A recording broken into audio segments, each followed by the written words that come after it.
Thank you, Carol Alt, supermodel. Yeah. Notice the studio is all decorated for our big Super Bowl party. I was really shocked when I walked in. We even have a 49ers and a Chargers sign. Yeah, you didn't even know who was playing. There you go. Now I know. I could look over at the sign. I did, too, know who's playing. Trying to make me look like a homo on Super Bowl day. Yeah, we're having a little party. A couple of girls down here.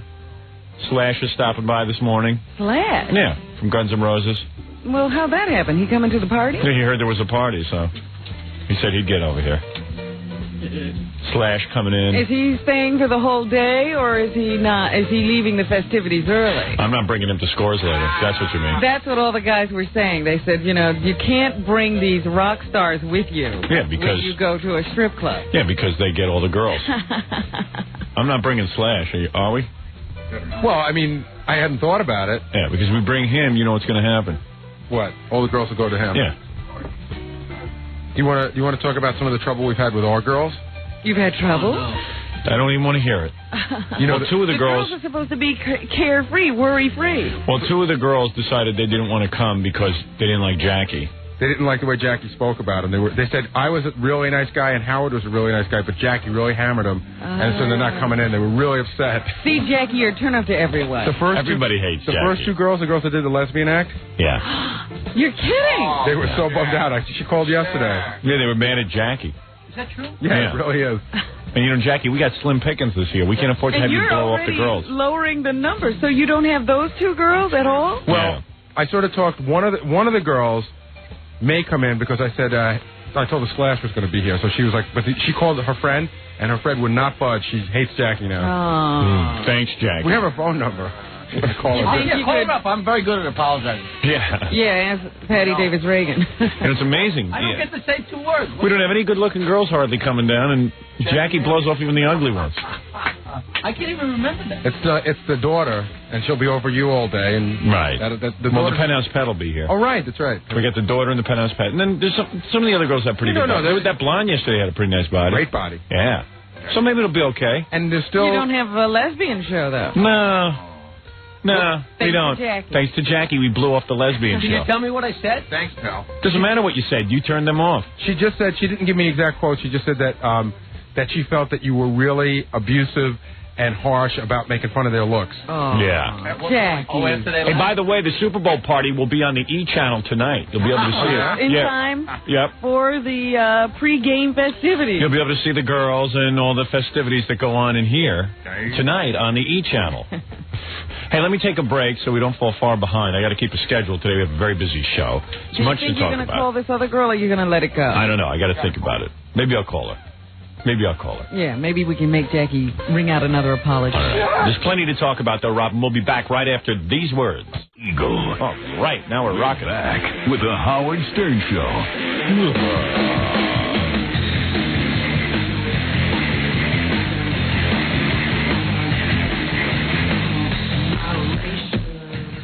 All right. Yeah. All right, we have a very busy show today. We got the boo-boo-boo, and then we get a boo-boo-boo. So we'll be doing all that and other things, too. We were in a good conversation during the commercial. What were we talking about? Talking about Ganji, you know. Oh, yeah, Fat Ganji and women. We were saying that Fat Ganji will find a woman one day, and Fat Ganji's mom will hand the woman a piece of paper and says, here's what he eats, here's what he wears. And then the wife will take over right where the mother left off. Right. Instruction sheet. What? The instruction sheet. Yeah. He likes tied in his clothing. Yeah. Feed him this and wash his clothes in there. Ganji comes with an instruction manual. Yeah. Like leaving a baby on a doorstep. And he'll just stand there like a retard. I told Ganji he could come to the Super Bowl party at Scores today. Thank you. Oh, you did? Yeah, and I told him he didn't have to wear a dress. I gave him a break. I got a great story. Ganji's mom came over to the apartment to check it out. Yeah. First thing she did was make his bed. Oh man. Listen, I have the best mother in the world. Right. No, Yes, she hasn't figured you out yet. Yeah. She's been a little too good to you. She's the only woman who loves you. That's why you're unmotivated. I would be so lucky to get a woman like my mother. Why don't you just marry your mother? I think he did. He's got to be good to his parents because they're basic. Well, actually, I'm supporting him now. Yeah, you've become his parent. No, I don't know. I'm gonna have a long talk with you on Monday though about you and your attitude and everything. Is he still giving you a problem? Yeah. I don't even want to joke about it on the air. I actually noticed. You know what? I was just talking to my wife the other day. I noticed. Maybe it's because Ganji works with you every day, but on the air, he's a lot like ballsier to you. Feistier. He's feisty. When you yell at him, he fights back now. Does he? Well, I don't know what to do with him. I mean, like, I got to tell you something. I got to tell you something. I don't know what to do with you. Uh-huh. I got to think about it. Here's the deal. You want to hear the problem? Yeah, I would like to know how he's causing you trouble. All right. You shouldn't even think about Ganji. I can't spend a lot of time on this. Right. All right? Okay. Here's the deal. Oh, here's Scott. Oh, you got that OJ stuff? The OJ tape. Hey, we got exclusive. You know how everyone's going around saying that they got the OJ tape of OJ talking? Yeah. We got it. We got a hold of it. We got the tape. We're not even supposed to have it. OJ sent it to us. Well, kind of, yeah. We kind of got it. Yeah? It goes on sale this morning. It goes on sale this morning, but supposedly not. Who's airing it tonight? Current Affair has exclusive something or other. We have exclusive. Yes, right. Damn it. First. We're first. Stop the presses. Yeah, put that up there, Scott. Mm-hmm. I don't know if I want to go into Go Ganji. into it another time. Yeah. Sounds good. No, it's the same problem. You see, here's what it is. I like Ganji. He's a nice kid. And I had my reservations about him because he's not super motivated in life. He's one of those kids that if I hadn't taken him under my wing, he'd already be in his father's construction business. He wouldn't be in broadcasting. Yes. And he's a nice guy. You know what I'm saying? Yeah, no, we all like him. But you know what I mean by he's not motivated? I know exactly what you mean. He's just not a self-starter. I'm trying to become more motivated. Yeah, I know. I know you are.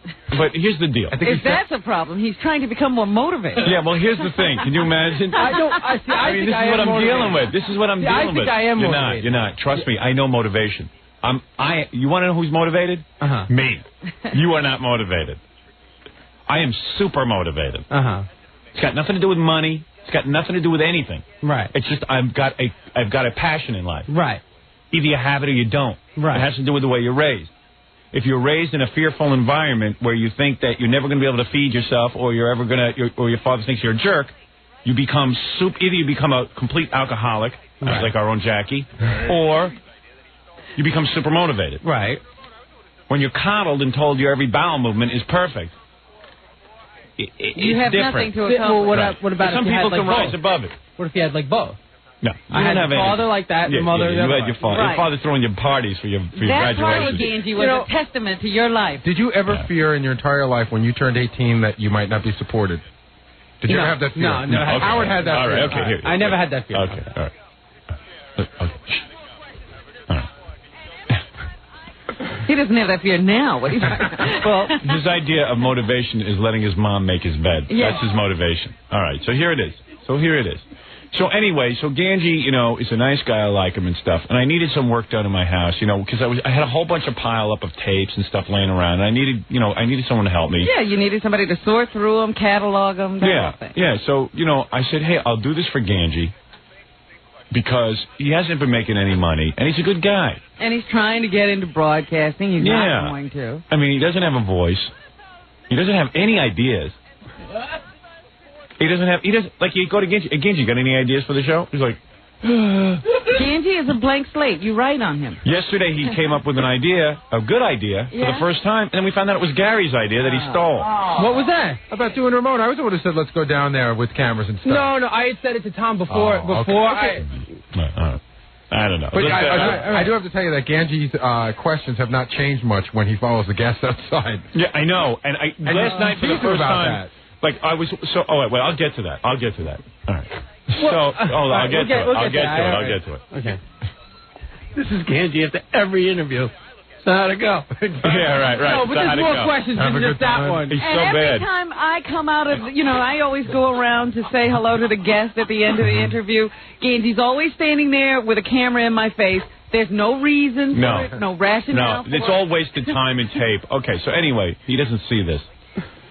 So anyway, because I'm watching one of the shows, I'm watching with that heavy chick, the one who comes in here and, how's it going?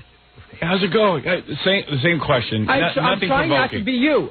If you want, I don't know what you should be. You should be like Scott Einziger. Einziger knows how to do it. What about listening to the interview and following up? No, this is before the interview. These are before the interview.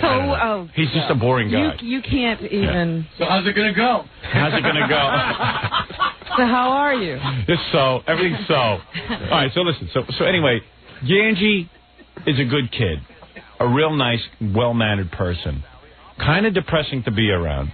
Like a real drain. He's a whiner. He's a whiner, and also when he gets down about his situation, he just looks down, and he's down. Yeah, but his whole demeanor is the whiner demeanor. He's like... And you feel like you're victimizing him. I don't know if you see this in yourself, but to be around you, and the way I look at it is like, hey, I want to help this guy. I like him. You've given him an opportunity here. Yeah, but he looks miserable. It's not the right opportunity. He's happy when he's holding that dumb camera. So anyway, that no one else could do. So anyway, I had decided a couple of years ago that I'll let Ganji help me out at the house, and I'll give him some money. And believe me, if I told you what I'm paying him, you'd tell me I was nuts for what he's doing. But okay, listen, he's able to make some income off it. So then all of a sudden, when we started taping our radio show for the E! channel, they said to me, we're going to bring... I didn't like what was going on in the hall. They weren't capturing enough stuff. I said, you need a cameraman working a camera out in the hall. They said, do you have anyone in mind for the job? So I know Ganji had really wanted a job, and I just said to myself, well, okay, maybe I'll get him the job. That way he can get some benefits. He can also get a salary from them. And on top of that salary, I'll pay him to come out to my house. You're forgetting one small detail. Yeah. He was whining about the other job he had, which was logging the show. I know. There's no job that he likes. Boring. There's no windows. Yeah, right. I'm back there all alone. Guys, don't I have the right to... No, so anyway, no, you have the right to do anything. I wish you'd leave. I want to fire you, but I don't. Don't I have the right... Can I fire you? No. Do you mind? No. All right, listen, this is what I was going to... I'm going to give him one more chance. I'm going to have a long talk with him. Hey, Howard, can I tell you something? You know Rich, the guy that took over for Ganji? Yeah. I had to give him a lift somewhere the other day. Yeah. He said, hey, how's it going? Being back there. And he goes, I really have come to enjoy it. He goes, it's 5 hours. It flows by really quickly. I really get to listen to the show. I'm having a great time. That's the I really liked it. I really like Richard a lot. Yeah. But I couldn't believe that. He said, because having heard from Ganji for so long how bad it was, I thought it was bad, but it's not. I did it for a long time, Richard. No. Don't you understand? Whatever you give Ganji to do is bad. Everything's bad. Everything in his life is bad. If he's not making, I don't know what he wants. He wants to be a star or something. Yeah. I know you were taking acting lessons. Go be a star. Why are you taking up? So now I'm in a bind. I got a guy who's at my house dragging his ass, and he doesn't, he's all upset. Oh, he's doesn't want to be out there. Yeah. And then I said, while you're here, how many times does he have to pick up the camera and really tape someone? Like all week, we didn't have any guests in. It was a slow week. It was a slow week. So I said, do me a favor. Take care of some of the paperwork that I need done on my house. We have all these articles that have to be filed away. Do some filing work while you're sitting there. So what does he do? He doesn't get any filing work done during the show because he thinks it's demeaning. No. And then when Laura, my assistant, confronts him on it, he doesn't like to answer her. He thinks that she's not his boss, and it's like I got to now step in and take care of you like a baby. Like Angie thinks you're making this up, but did you wonder why Kathy was in at 6:30 one day this week? She was looking at you. We were watching what you were doing. Oh, you do nothing. No, you're kidding. You're lazy. We have to bring a person in just to watch you work to find out what you're doing. Because people say to me, "What does Ganji do during? What does Ganji do during the show?" No one knows. I don't know what he's doing. He's running around. How much do you have to run around with a video camera? Sometimes what? This is the thing. If I missed a shot, and then you'd yell at me if I missed it. If I didn't get something that happened. Like yesterday, I had to hire a person to watch Ganji. I got people to watch Ganji. You're causing me problems. I sit there and I do articles every free moment I have. He gets 30 articles done a day. Should be able to knock out 100, 150. What does it require? Tell Robin what you have to do. Tell Robin what you have to do. I have to take a piece of paper, an article. A whole thing. Hey. Let's say there's a little mention of Howard here. I have to cut the little mention out. I have to cut the author out. I have to cut the date out. I have to cut the publication out. I have to cut all the stuff out, and I have to tape it to a piece of paper nicely. It's cut and paste? Yeah, I gave him a kindergarten job. All right, so it's a kindergarten job, but it takes time. I have to cut each little piece out and tape it to a piece of paper. Yeah, that takes a lot of time. It's not... And then I have to make All I want him to do is cut stuff out of a piece of paper. He might miss and cut the word Howard. I gave him arts and crafts to do. It's not like you're asking him to color. No, but No, you know what it is? It has to be done correctly or it won't come out right. And it takes a lot of time. I understand that for you. It's like I gave him an arts and crafts project. There are kindergartners who can do that job. I know. I just need. Listen. I don't want to hire 75 people to do this stuff. But you know, he doesn't get a whole lot done during the week, and unless he has somebody watching him, he doesn't move fast. He's like a turtle. You come in at 6 o'clock in the morning. If you got nothing to do, get in there and start working. I watch you. I see you standing around. Just get to work. Do some work. Be productive. You know what Ganji does best at? What? Short-term, goal-oriented things. Yeah, right. You say, I need this by a specific period of time, something that won't take a long time, doesn't take a lot of brain power. Ganji can get that done. The problem is... He can't go the long haul with something that's a day-in, day-out thing. The problem is, I don't have time to sit and give him create all short these little goals. I projects. need a guy who can just get it done. You know who Robin just described? Yeah. I swear it's like Forrest Gump. I know. It is. But that's what I'm saying. That's Ganji. And it's like, you know, I don't have all that much time. So I'm saying, hey, leave here. I know a girl. Where is he going to go? I don't know. But I have a girl who wants to take over his camera job, or I get Richard to take over the camera job. And then do and then they can work out of the city. I don't even need him at my house. Yeah. But the reason we have to have him out at the house is because he's so lazy, he's got to be watched. That's a load of bull. It's just a All load right, of bull. okay. That really is. How many articles did you get done yesterday? A few. I got How many? done. How many's a few? I Tell Robin. don't know. 10, 15. I don't 10 know. or 15. But yesterday was a He's here for 5 All hours. the articles aren't like, had 900 No, five I just need him to do some stuff for me. He can't. You know what it is?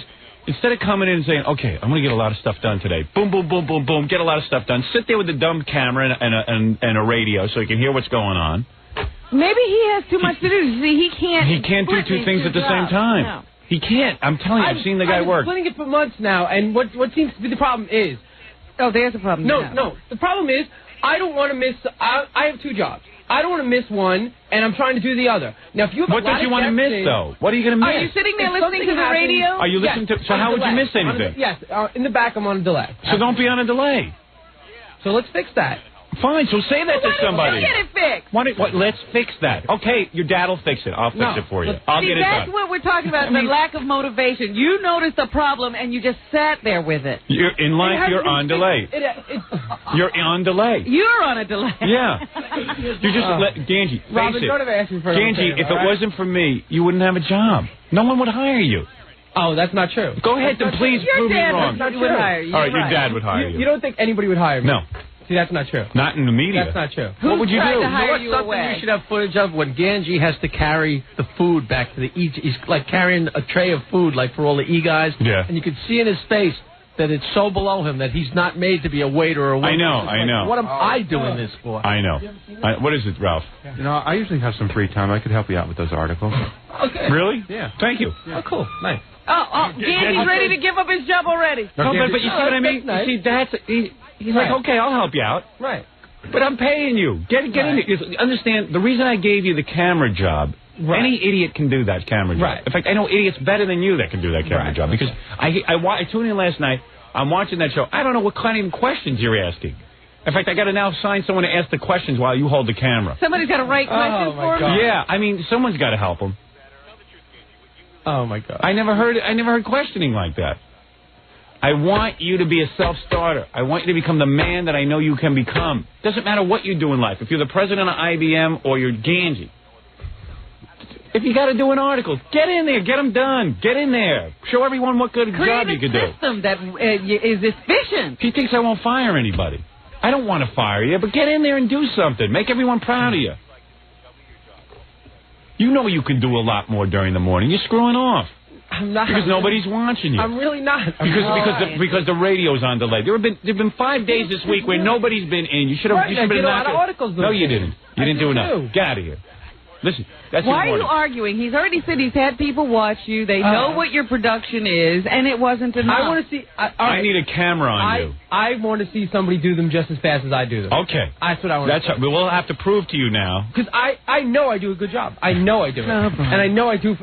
You know what his problem? The other problem is this is exactly it. He never questions whether he does a good job. No, he knows he does a good job. If he does it, he knows that it's good. I'm telling him he's not doing a good job. Who can do a better job than me. I'm telling him he's not doing a good job, and he still argues with me. I have never seen anything like this. Should just say, Ganji, you should say, Howard, I will try to do better. Tell the truth, Ganji. What you really want to do is just work the camera here, and you'd like to stop doing all this stuff. And hang out. Tell the truth. Tell the truth. Would you like to just work the camera? I'd like to do a lot of things. No. Excuse me. Would you like to just work the camera and have no other responsibilities? No, absolutely not. No, you're lying. Absolutely now not. you're lying. No, see, that's wrong. See, if you just told the truth, I would have relieved you all the other duties. But you lied to me. You lied to me. You just blew it. No, I have a I'm going to ask you again. I'm going to ask you again. What would you like to do? Tell me your job. What would you like to do? What's your fantasy job? My fantasy job is to act.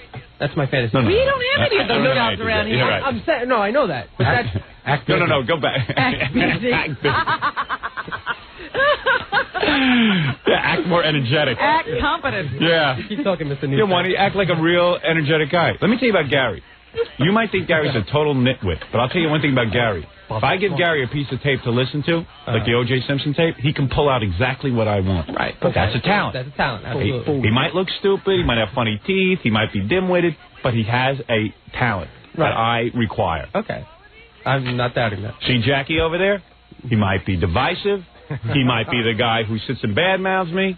He might be the guy who sits there, I don't know, on any given day and go out in the hall and say, hey, don't tell Howard, and all that stuff. And the only reason I'm willing to put up with Jackie, the only reason, I don't like Jackie. I find him sad. I find him depressing to be around. I think he's a loser. But the reason Jackie sits there is because he has a talent. I think he's a funny writer. That's it. Right. That's the only reason. It's the only reason. There's no other reason to keep Jackie around. Now, when he thinks of Ganji... He drinks. He smokes too much pot. Right. There's no loyalty whatsoever. One saving grace. One saving grace. He has talent. So what's my... And I can make fun of Fred all I want all day. But I'll tell you one thing. All right, forget Fred. Look, come on.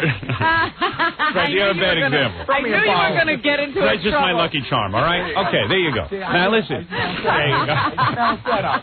I saw the order. Oh, come on. All right. You were going to go too far. Sometimes I wish there were 25 hours a day to goof on Fred. Now, listen, Ganji, But when seriously. you think of Ganji, you don't think of one redeeming quality? Ganji's my biggest problem in the day. He's my biggest problem. It's a lie. It is not a lie. Wait a minute, Ganji. See, this is another problem you have. You're not listening. I am listening. I hear I'm telling you, you're my biggest problem. You're my weakest link in the organization. I can't believe that. I really can't. Well, then there's no hope for you. Ganji, it's not a joke. I'm being serious. Okay. I want you to work the camera. I'm trying to give you a shot in television, but I got to be honest with you. I'd rather have somebody who can get that other stuff done, and I'll give them a little perk. All right. I don't want to be your weakest link. I will. All right. You are the weakest link. I'm just telling you. I'm being honest. You want to be the next to the weakest link. Right. What is he stuttering, John? The calls are coming in just saying that Ganji doesn't look at like his job's a privilege. He feels that you owe him something. Everyone's yelling at him. Yeah. Saying that he's lazy. Yeah, well, the point is, it's just that he's not real motivated. I know he doesn't like doing these art. A lot of the stuff I'm asking him to do is mundane, but yet I need to have it done. I need someone to do it. So I said, wait a second, let me pay him some dough to do that. And plus, if I piggyback it onto this e-salary, with he's here anyway. But when he's here, part of your job is to get this other articles and everything done because I don't want you sitting around just sitting and fiddling with that camera. But also you thought that maybe fiddling around with the camera would make him a little happier to do the other stuff and it would be an easier task for him. Well, yesterday, for example, like we had people coming in here and stuff that Ganji need to follow around with a camera. But like the first hour of the show, nobody was here. Yeah, but when somebody does come in, he will stand at the door with that camera until the interview's over. Right. So certainly no work is getting done then. Right. Even though it's on the radio and they're not coming out, and you could have your camera all set up and ready to go, instead of standing at the door, go back and get your work done. You understand? Yeah. You do. All right, but I have to address Ganji, wait a minute. When you're approach like Tom and say, can we fix that thing in the back? Can I do that? Gary's going to handle that. All you have to do is tell Gary. Tell Gary. Yeah, and Gary will worry about it. But the point is, even when he's talking to you, he says, I'm going to work to try to change that. If my boss came to me and said, I'm really unhappy with the way things are, when do you think it would change? Never. Immediately. Today. Immediately. Right now. All right, I'm going to work to change it. Right. Look for Ganji. progress in the year 2000. I believe in you. I believe in you. Okay. Go out there and get it done. Okay. Thank you, bro. All right, there you go. done. All right, consider it done. That's what I like. All right, go ahead. I love the guy. I mean, I'm trying for him. Look at now he's walking out of there with the same slouched attitude. Goodbye. Okay. I don't know what you're talking about. I'm great. You're such a liar. You're such a lawyer. No, he sees the other guys from E. They all stand around. You know, they look at cameras. They do. Listen, I don't know what the other guys from E do, but he wants to be like one of these guys that talks about TV. Sure. I don't need that. I got him that to get him in TV a little bit. I need a guy who's thinking. Right? Everything is effortful for Ganji. Yeah, I know, but everyone thinks I gotta log whatever I tape.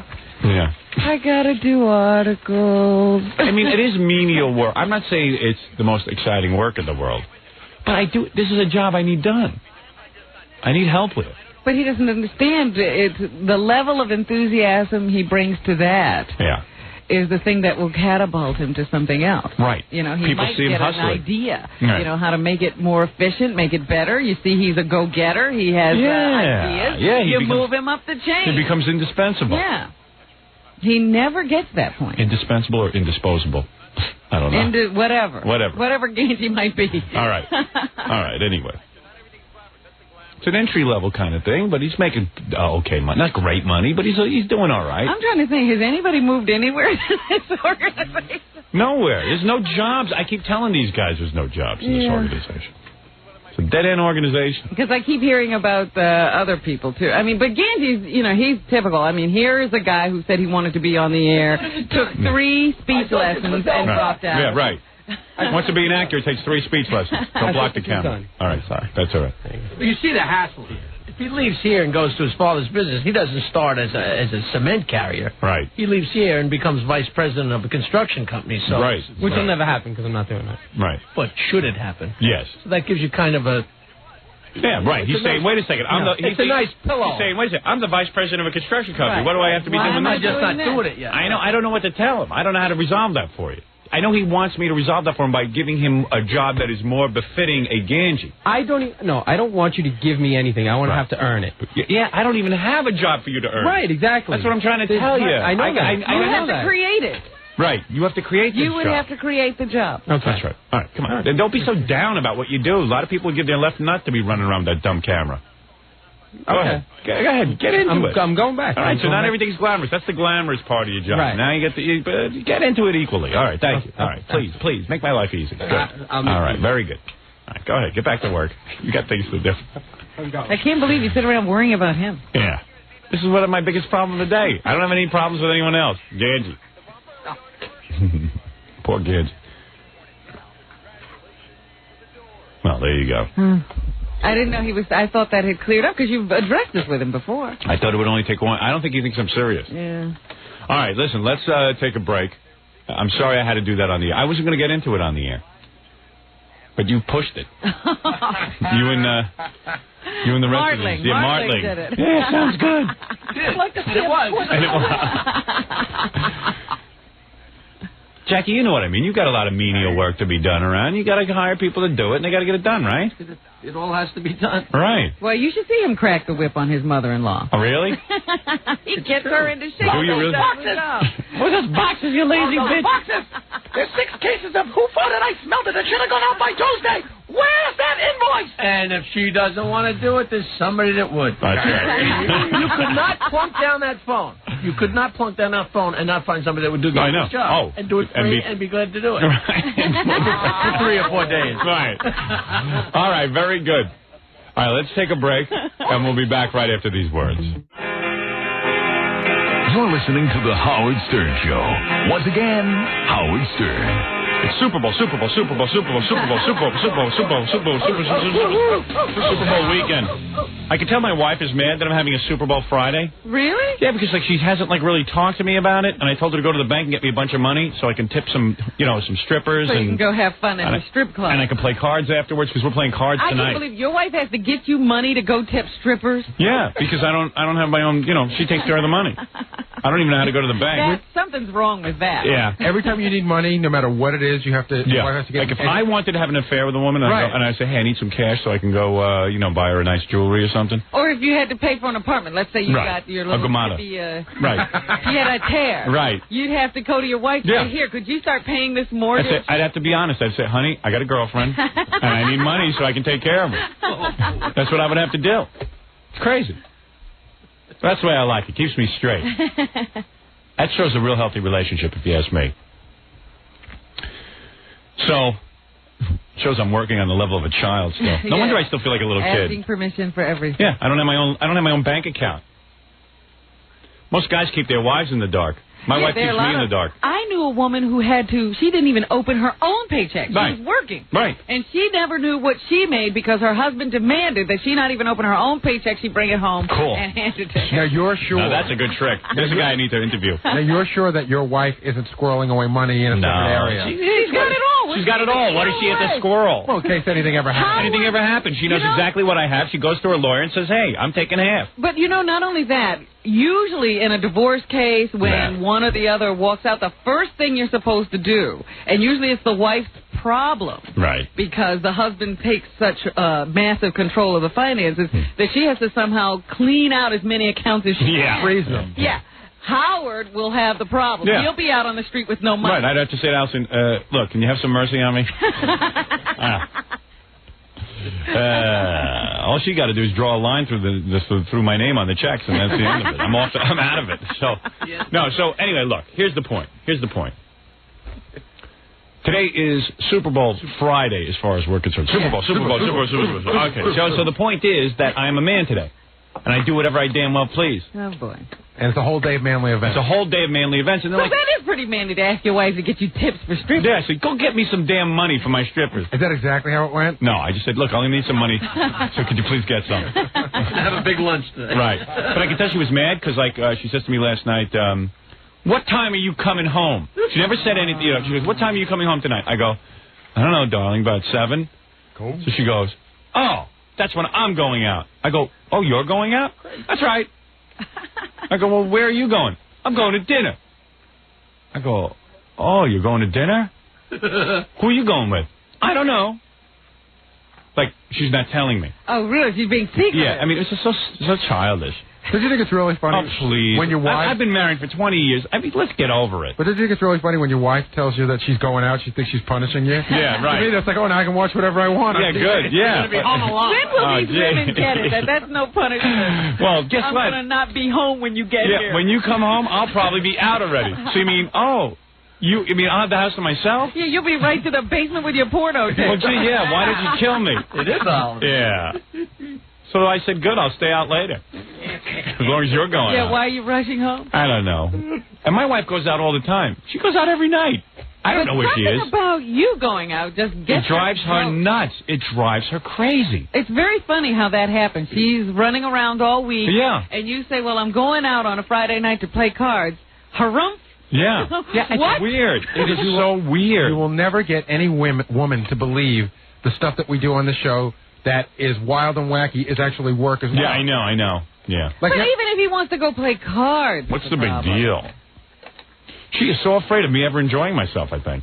Without her. Yeah, because if you could determine that life could be fun without her. Yeah. I've already determined that. She feels that she would be in trouble. Yeah. I've already determined it's fun. Only at work, though. Yeah.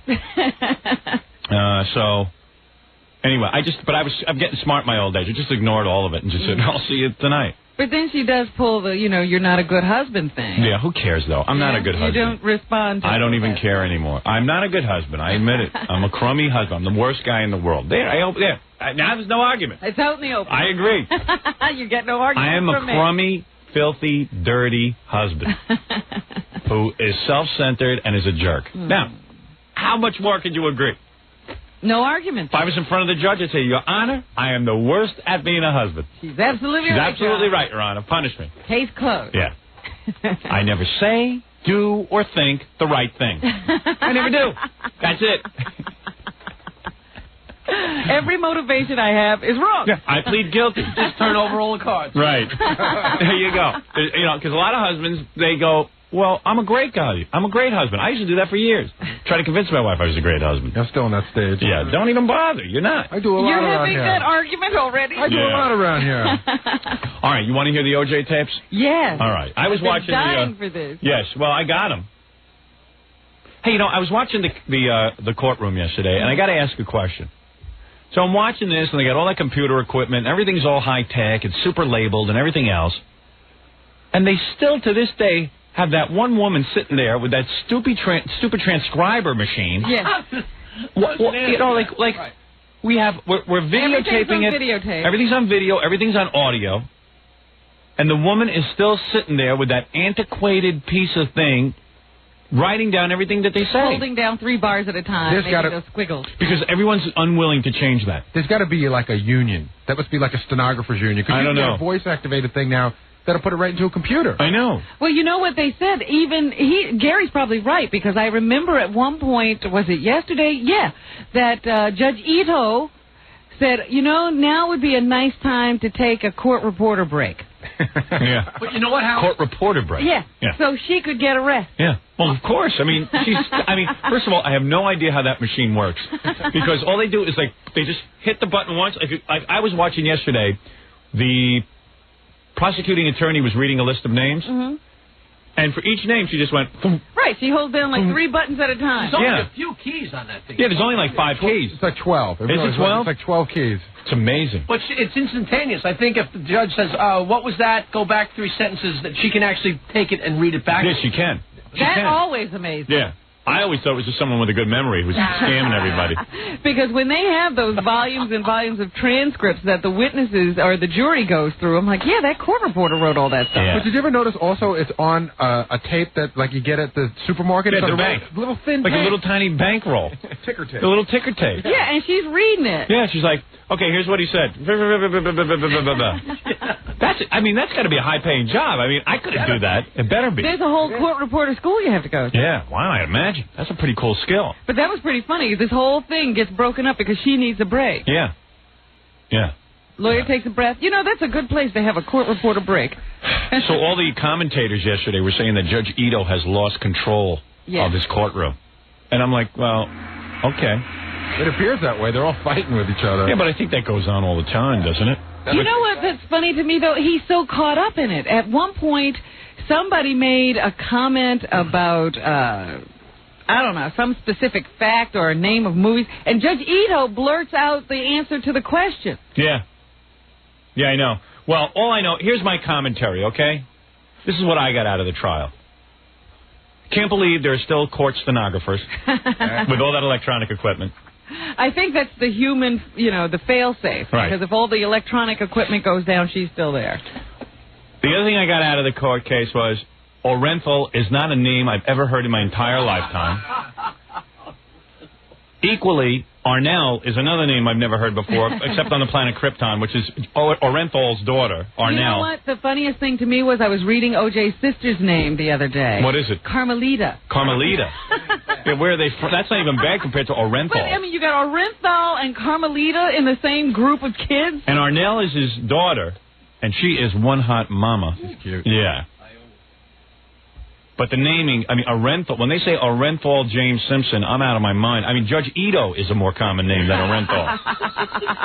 You know what I mean? And nobody knows how to pronounce it. Is it Orenthal, Orenthal? The other thing I get out is that it appears the key to being a lawyer is knowing how to kiss the judge's ass and say your honor every 3 seconds.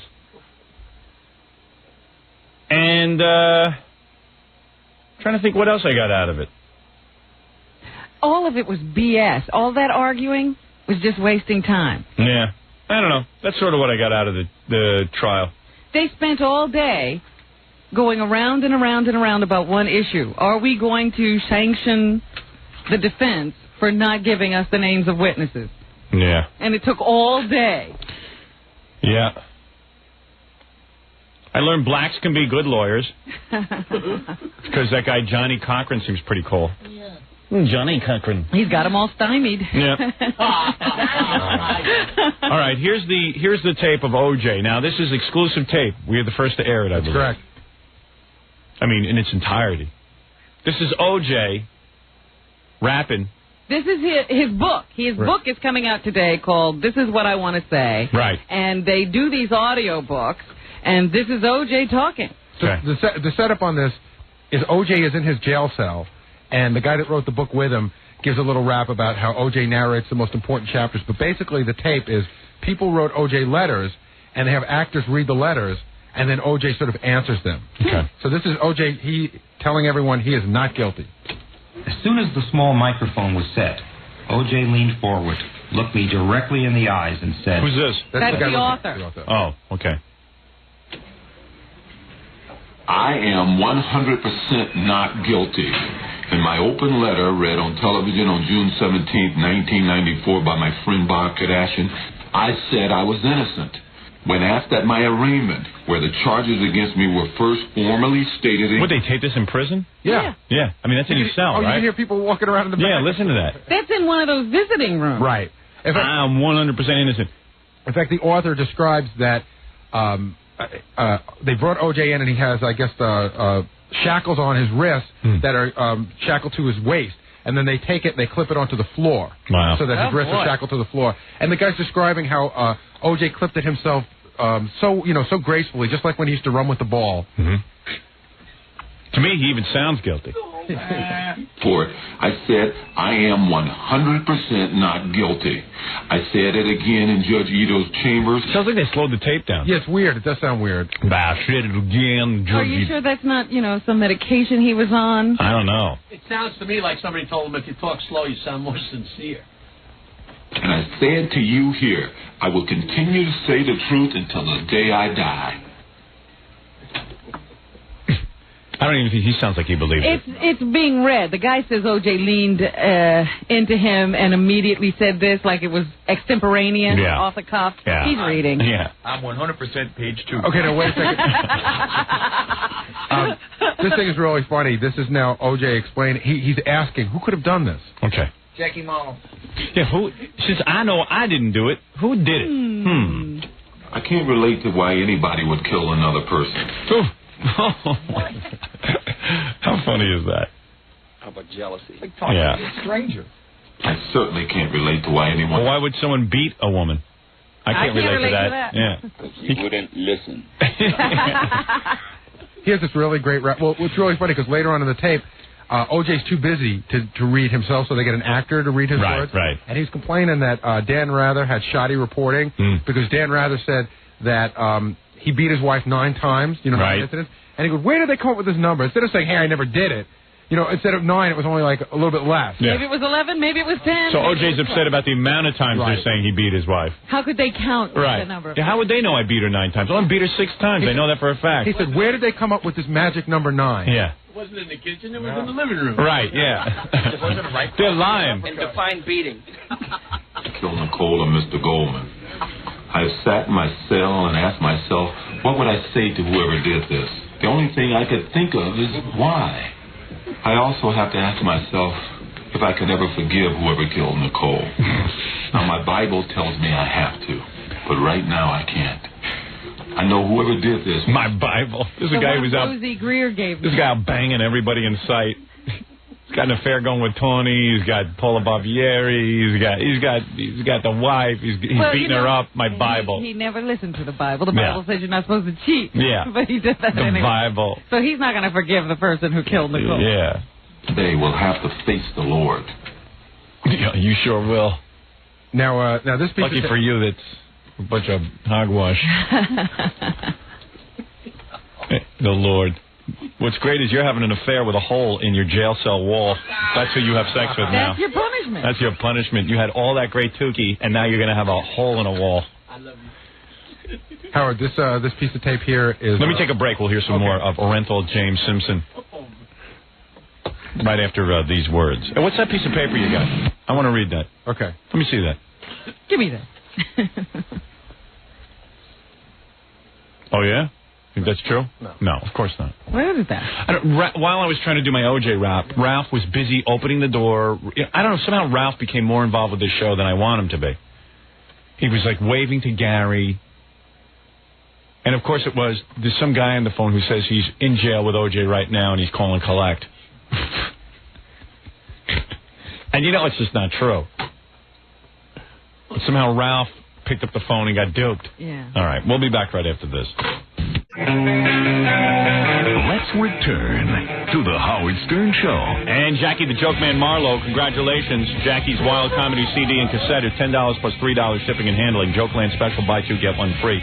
Call 1-800-323-KING. Tomorrow night there's a big show at the top of the Riviera Hotel. Flying off today. Yeah. Jackie's going to miss the party over at Scores. He's leaving at 12:30 or something like that. Somewhere around there. The big bird. Yeah. He's flying out of here. No! Gee, I'll miss you. Yeah, we already determined you won't. Recording live for his next CD, it's Jackie. For filthy jokes and info, call 516-922-WINE. Remember, 516-922-WINE is not a pay service. Thank you. All right. So make sure you get there. Are there still tickets available in Vegas? I think there's some, but it's almost sold out. All right. They'll be taping.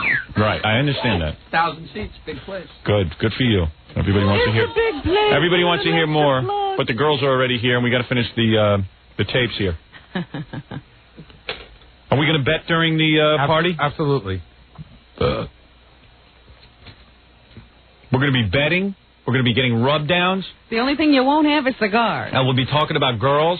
Cigars and booze. And we're talking about how we're going to boss our wives around when we get home. Oh, yes, all weekend you're supposed to be a man. Yeah, right. You don't just do it here in the studio. Yeah. Billy, I want you to go home and be a man. Yeah, be a man. Stop being a mouse. What are you talking about? You know exactly what I'm talking about. Like what? Pussy whipped? Yeah, pussy whipped is what I'm talking about. I can't think of anything else I'd rather be whipped with. Would you get somewhere near the microphone? Oh, look at that. What are you wearing? Now he's got a headset on. Is that what you got, a headset? Somebody gave me one of these Madonna... No, that's not going to work. Just get a mic stand like they had yesterday. What did they have? No one told me. No one informed me of that. No, I don't know what that is. Who gave you that? I don't know. It was sitting here. He's wearing a headset like a sports commentator. Listen, you sound totally different. Defend myself. You sound completely different than everyone else. I know. All right. Thanks. We were trying something different. All right, let me get back to the OJ tape. There's too many guys in here. 27 guys all laughing and talking. I can't get a word in.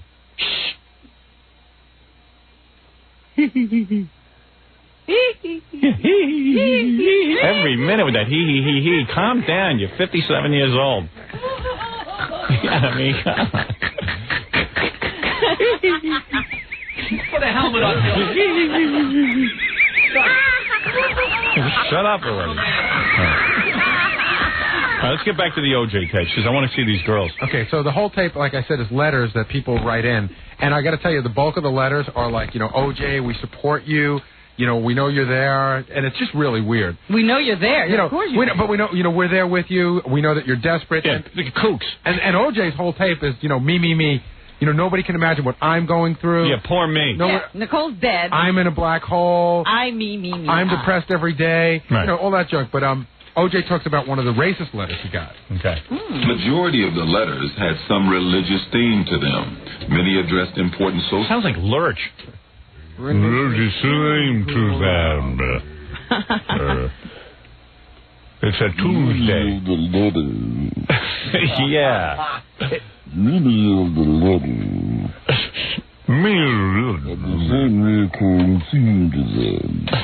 this is a guy who called himself an actor. In fact, I heard one of the attorneys his own attorneys refer to him as a would-be actor. They did? Yeah. A would-be actor. Even they can't bring themselves to call him an actor. But do you think they told him to act like low-key on this? Don't be too happy, Yeah, well, yeah. And he's just so obvious that...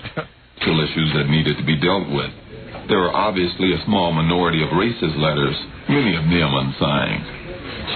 Looky here, Sambo. It done looks as if you is done jumping into bed with any more white women. Glory be and amen.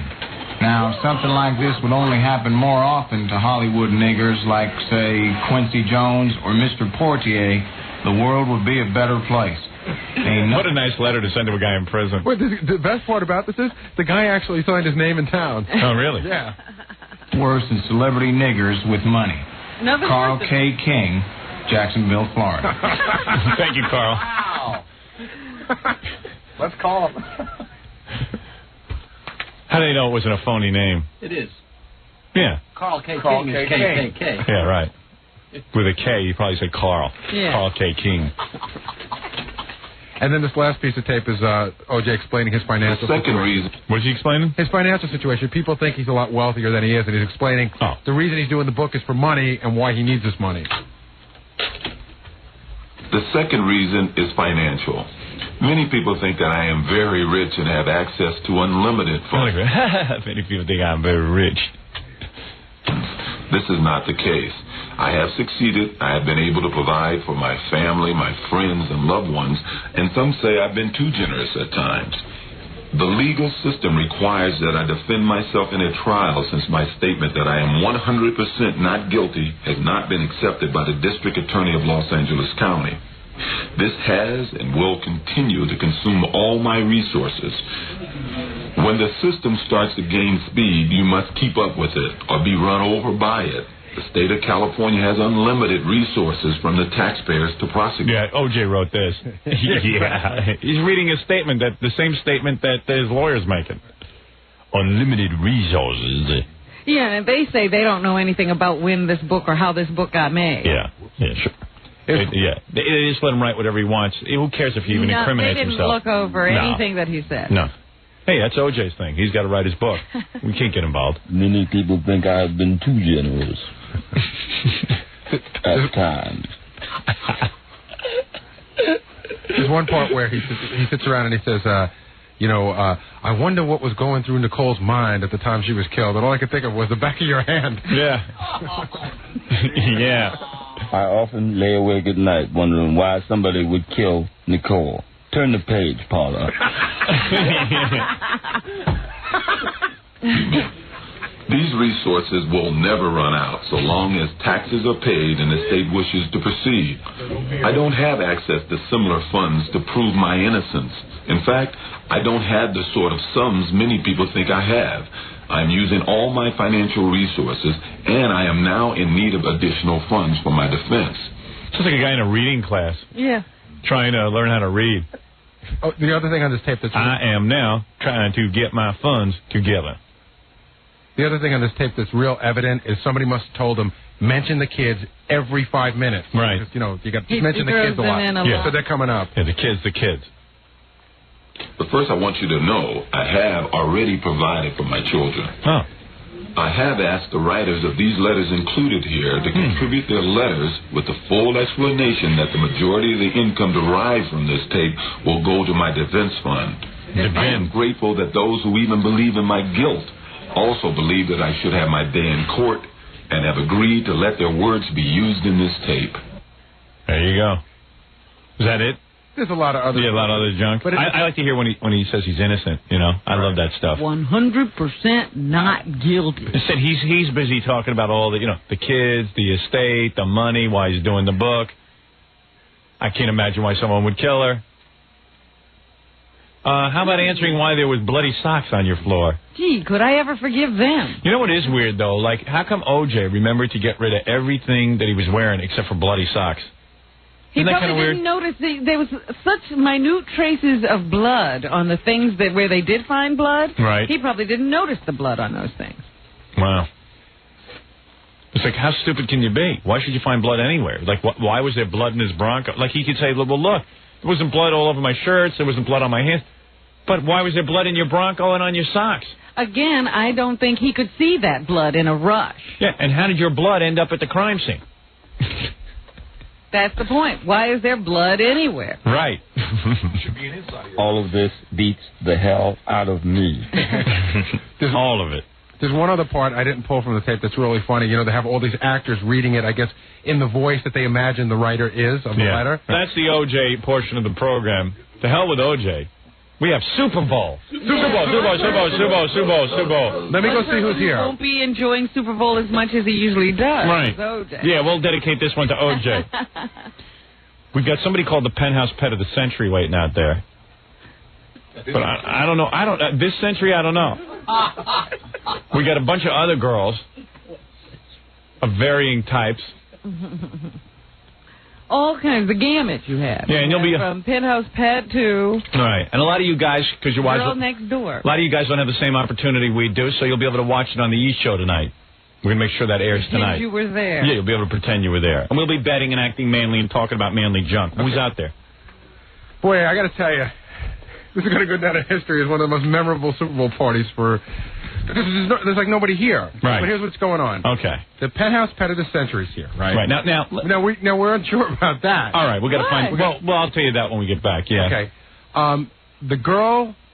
The two girls that were in earliest in the week, the lesbian act, right? Yeah. One of the girls is here. The one that's mad at Jackie didn't come, but she brought another friend, really cute. Okay. All right, good. Then the two girls that were here yesterday, you know, the cute blonde one and the other one that was really cute, they're outside, but they want to leave now because they see the other girls are, practically wearing nothing, and they say, we're a bunch of housewives, you guys don't want us. And I said, yes, we do. Yeah, we do. And the daughter never showed up. You need them. We're desperate. And the daughter never showed up. Oh, you're kidding. Hoofa. You didn't tell her mother not to come, did you? Absolutely not. I told them both to come. we told them both to come.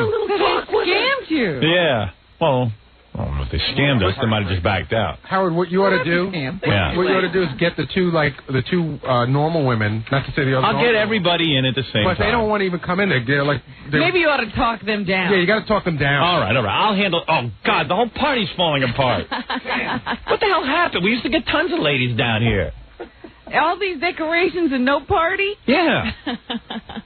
Damn, we suck. I was going to say maybe while you're getting massages, you should call all your wives and yell at them, but there's nobody here to massage. I know. Well, listen, I'm going to get rubbed down and I'm going to yell at my wife during it because that's the manliest thing you can do for Super Bowl. I'm going to yell at my wife. Robin, I hate to say that. I've never asked you this before. You might have to rub down. I'm sorry. Yeah, come on, baby. All right, you don't have to touch Jackie. All right, we'll take a break and we'll see what happens. Baby. You're listening to The Howard Stern Show. Once again, Howard Stern. You know, Ralph's whole job here is to blow out my hair in the morning, so today he forgets his hair blower. His whole job is to...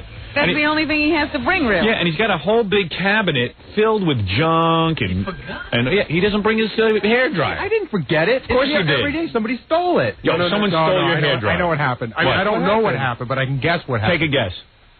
I think yesterday when Ralph left, he forgot to put it in his case. Right. No. And because it was out. No. When you left, where I always have it. Let Gary finish. It was next to the garbage pail, and I just didn't know what the deal was. So my guess is either somebody threw it away, of course, or Kathy, who gets really annoyed when Ralph leaves his stuff around, probably wrapped it up and put it somewhere. Yeah. I talked to Kathy this morning. And of course he doesn't who would throw out a hair I don't know. dryer?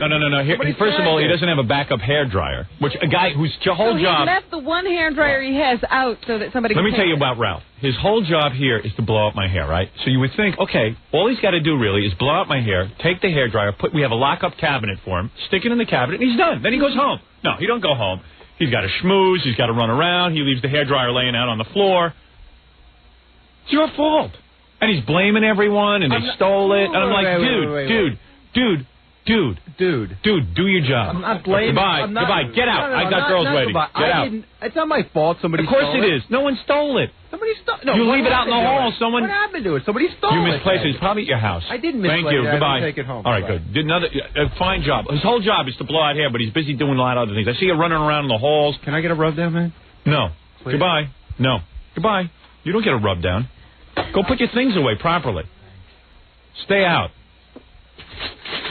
Oh, boy. Gets to everybody sooner or later. Yeah. So stupid. And you know what, Howard? The party's shaping up pretty good now. All right, tell me what we have. Okay, so we got this Penthouse Pet of the Century. We're going to talk to her about that. Yeah. She's pretty.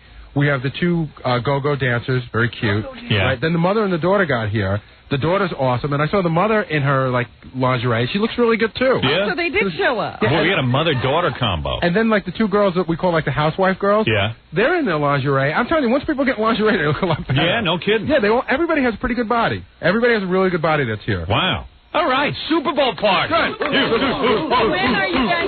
I thought you were bringing in massage tables this year, and well, we had a long meeting. Towels. We had a big meeting about it because we thought massage tables would look better on TV, but unfortunately, our space is so cramped in here, Robin, that the massage tables are literally 6 feet long and could not fit in here.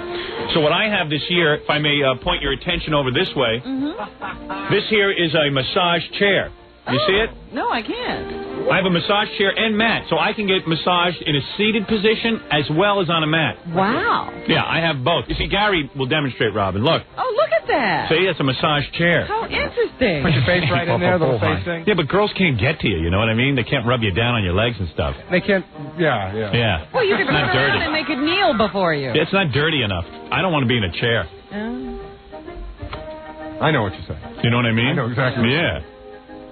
I might start out in the chair. This chair is for therapy. Yeah, right. Who needs therapy? Screw But I was therapy. just saying, you could swing your legs around there and they could be kneeling before you, couldn't they?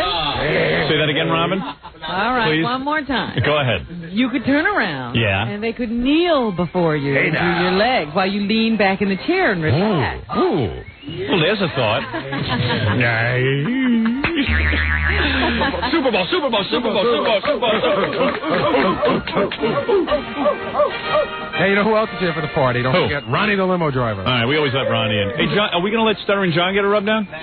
Yeah, I thought we had included him originally. You know what? This morning? Yeah, because we could goof on him. Every year you do. Do we? Yeah, I've always been a regular. Yeah, it'd be fun to kick him out, though, wouldn't it? Yeah. Kick him out, kick him out, kick him out, kick him out, kick him out, kick him out. All right. Well, actually, John's the only guy in the whole place Yeah. that's still single. Yeah. You know what I mean? Why does he need to be at a Super Bowl party? Yeah, he gets enough. He'll be over at Scores later for the other party. Oh, come on. Getting numbers, probably. At least before he had a girlfriend. Now he doesn't have that. Hey, should we get in our towels right now? Yeah. Before let's you get started. even interview the girls. Maybe we should be in our towels when the girls come in. Towels, come on. Let's get in our towels. Oh, they're jumping up and jumping out of their clothes. Boy, are they anxious. Oh, what an ugly group it is. You know how Gary says the girls look better once they get into their lingerie? Yeah. I'm wondering what the transformation into towels will do for you. I know, I'm looking at Jackie, and suddenly I don't feel very sexual. It's the opposite, I think. Yeah, all right, Robin, I'm taking off my headphones so I can get my shirt off. All right. I'm a little... Did everybody get into special underwear for today? Did you think about your undergarments? Yeah, I left the one with sergeant stripes at home. I'm not even sure. You know what? I got to admit, I didn't really think about what underwear I'm wearing. I'm not even sure what I am wearing. You don't have favorite pairs that you use for Hold it. public consumption? No, Jackie obviously doesn't. Jackie didn't give it an ounce. Look at Billy. Look at the Billy's underwear. It's a bathing suit. Hey, man. By the way, this will be on the E! Show tonight. Hey, and by the way, let's remind people as we change. Billy, man, what's going on with your physique? Are you working out at all? Look at it. No, You got bigger breasts than girls. Look at the size of those things. I want a massage from Billy. All right. Jackie, by the way, you have to look at Jackie. When he was sitting down, you could see his, I don't know how to say it. What? His genitals. Yeah, well, no, not his genitals, but the things to the side of his genitals. Oh. What are you talking about? Your testes. Yeah, hey, Jackie, man, why don't you buy a new pair of underwear? You're making good money. Why do you wear those old... You look like a little boy. He wears little boy underwear. Jackie underwear. Billy, what is that, Billy, a swimsuit? really? Yeah. You wore a swimsuit? Yeah. Why? Would your wife make you wear a swimsuit? Homo. What, are you a homo? Homo. Hey, where's Ronnie? Isn't he going to change? Ronnie, come on in, man. He's combing out. I love Gary. Gary always puts the towel under his breast. Yeah. Hey, how do I look, Robin? Do I look bad? You don't look bad at all. You look good. Swimmer's body. Let me put... Yeah, do I have a swim... I got a body like Jesus Christ, That's don't I? right, yeah. Thank you, guys. Hey, Jack, you can't make fun of me, huh? I didn't say a word. That's right. Hey, you don't look so bad. Hey, Ronnie, quick, get get your naked. towel. Come on. Ronnie. Get your towel. You lost weight. He lost weight just for this show. Is he sick? Yeah, right.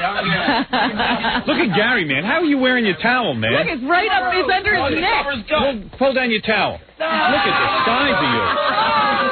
You have gotten so fat. I told you. You are disgusting. I know. Show your belly to the camera. All right. Look at this. Look at this thing. Look at that. Man. You know what's really disgusting? Seriously. You know, I'm the only guy who has hair in his chest aside from Billy. You know what's really disgusting?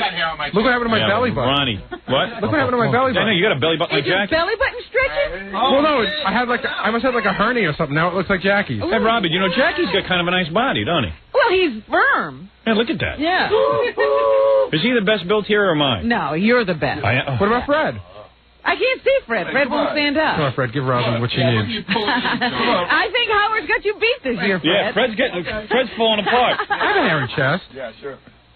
All right, anyway, so, oh, good, I beat Fred? Yeah. Go ahead, Fred, you putz. All right, anyway, so, man, you doing some sit-ups? what'd you say, dude? Like, you even slimmed down over here. Yeah, I slimmed down. I got rid of all the fat on my belly. How'd you do that? What'd you do, sit-ups? What'd I do? I stopped eating. That's what you do. Let me tell you something about dieting, my friend. You're going to stop this for a dieting lecture? Well, now that you complimented me, I can brag. You know what? We have 45 minutes All right, to do okay, this party. yeah, Slash is coming in, and I don't want him getting the girls. All right.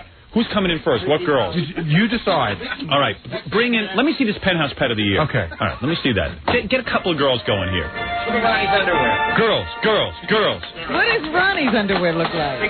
Ronnie's got Mickey Mouse underwear. What are you, a homo? Yes, he is. God, are you a homo? Scott, what are you doing in here? Get out of here. Get out. Get out. Ah, you're a pussy. I don't need you now. Get out. I'll call you when I need you. Get out of here. Howard, this is Lori. Penthouse pet of the year? Oh, yeah, baby. Come on in. Yeah. Wow. Hey, look at you. Hey, what do you mean? Now, you got to, Lori, you got to talk into a microphone. We can't hear you. Oh, my God. Too bad this doesn't remind me of John's penis. Honey, let me ask you something. You say your penthouse, she's going to be all over the place, I know, but she looks good. You're the penthouse, you're not the penthouse pet of the year. Pet of the century. How? You're penthouse pet of the century? Pet of the century. When did you win that? 60 years ago. This year. I just won it. You won it this year? Yeah, just now. Just now? Yeah. Well, hi. How are you doing? there. You remember me?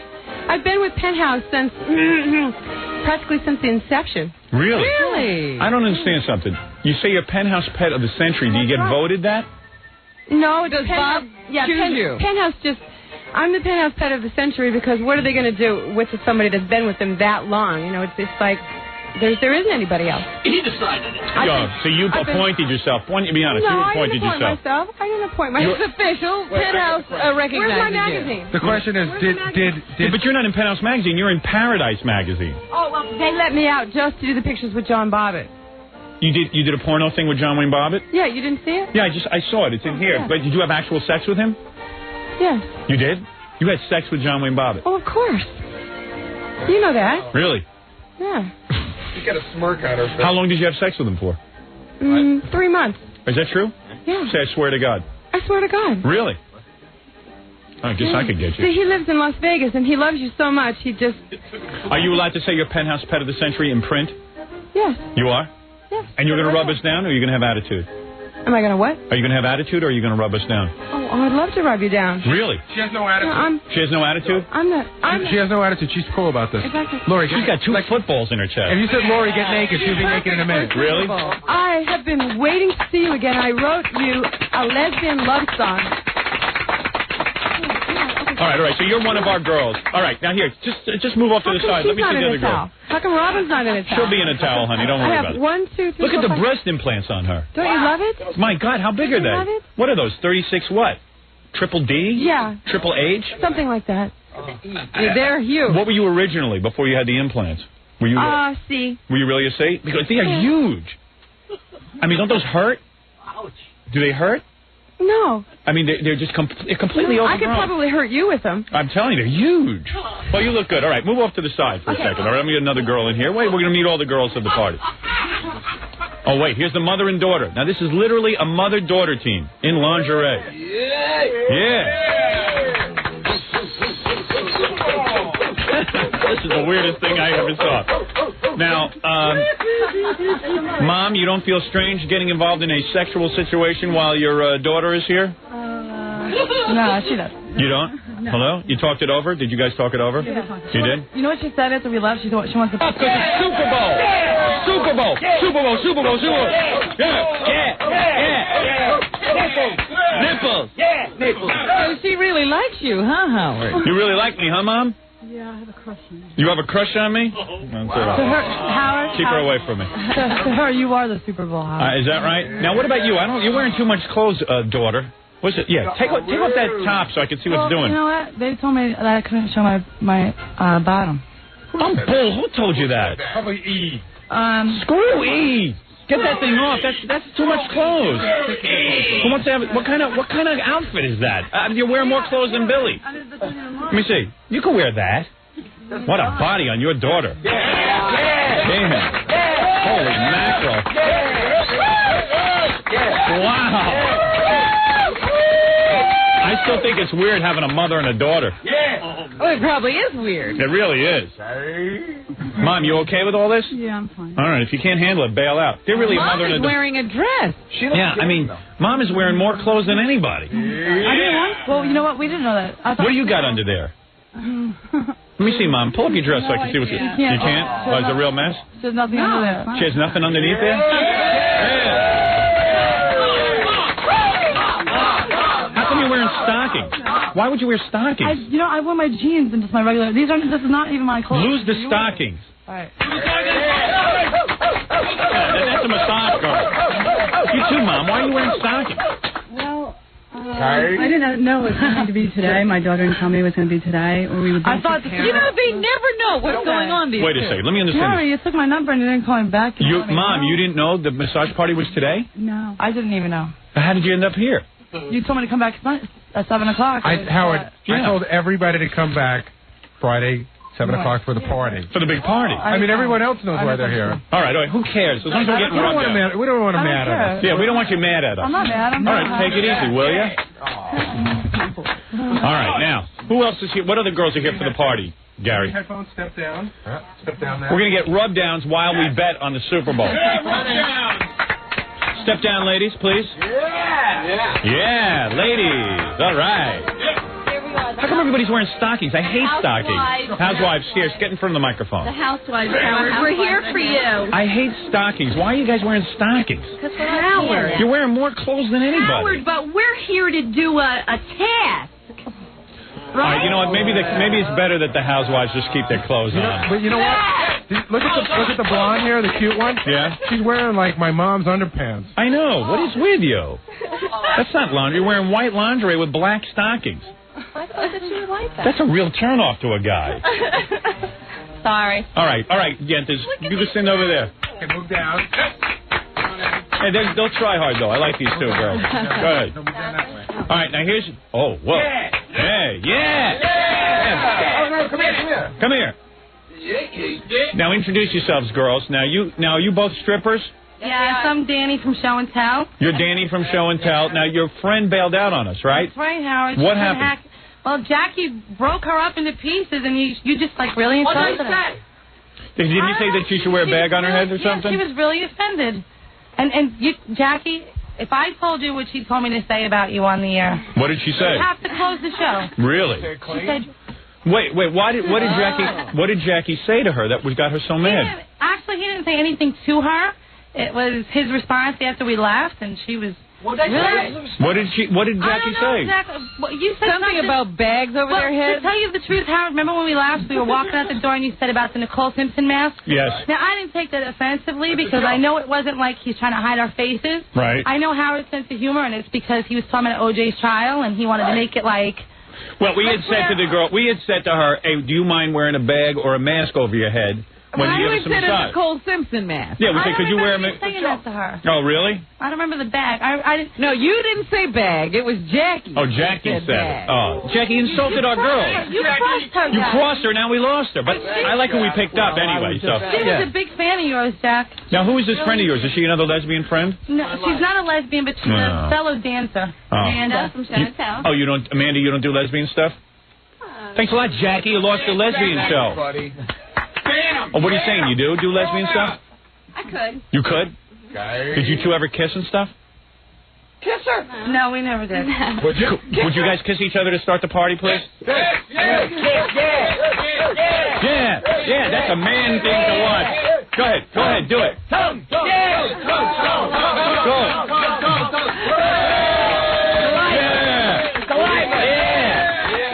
Yeah. All right. Last time I was here, Tom, you got lipstick all over my face. Don't worry about it. What we have in store for you, that won't be the worst that'll happen to you. All right, now. Howard. Yeah. Can I help this along? All I know is the guys are more undressed than the girls. Yeah, go ahead. Should we start with the betting, or should we bet or get massage? You bet while you get the massage. Here's what's going to happen next. Assign the girls. I'm going to take a commercial break. When we come back, I'll assign the women. Right. We'll get our rub downs. We'll goof on Stuttering John and bet while we get our rub downs. Yeah, because I keep track of the betting. All right. Hey, girls, which guy in the room has the best physique? have to get a full picture here. Can you stand up? Stand up. I say, Oh, Jackie. Excuse me? John, we can't see John. Oh, come on, girls. I want to see Ronnie. Look, which guy has... Gary and Howard. Who? Gary. I see Stutter and John. Jackie and Howard. Stutter and John? Jackie and Howard. Really? Is that right? Hey, Jackie looks all right, but don't I look better? That's why he looks good. He looks good for 80. Come on. Look, Jackie's got a big smirk on his face. He's ready for GQ. All right. I'm just amused that they said Gary had the best body. Yeah, that means they have no taste whatsoever. Love is blind. All right, girls, here's what we're going to do. We're going to take a break, and we come back. You girls have to worship us when we get back while we just talk manly stuff. We're going to ignore you like we ignore our wives. And you're just going to worship us while we talk. But you have to say wonderful things of them nonetheless. Yeah, right. You just got to act like you love us, okay? Who cares? Here's your motivation. You girls are all actresses when we get back. Doesn't matter if you love us or not. Act like you love us. You worship them. The mother is scaring me. She does worship you. She's scaring me over there. Yeah, worship. Mother-daughter. Yeah, worship. Hey, let me ask you something. Are the mother and daughter going to be working on everybody together? That's what I was going to ask. Are you guys a team when you massage a guy? Definitely. I'll do this side of your chest and she'll do the other. Is that right? Yeah. The mother and the daughter will do it together? Oh. Two little home wreckers. I'm already aroused. I think Howard should get the penthouse pet now for nothing.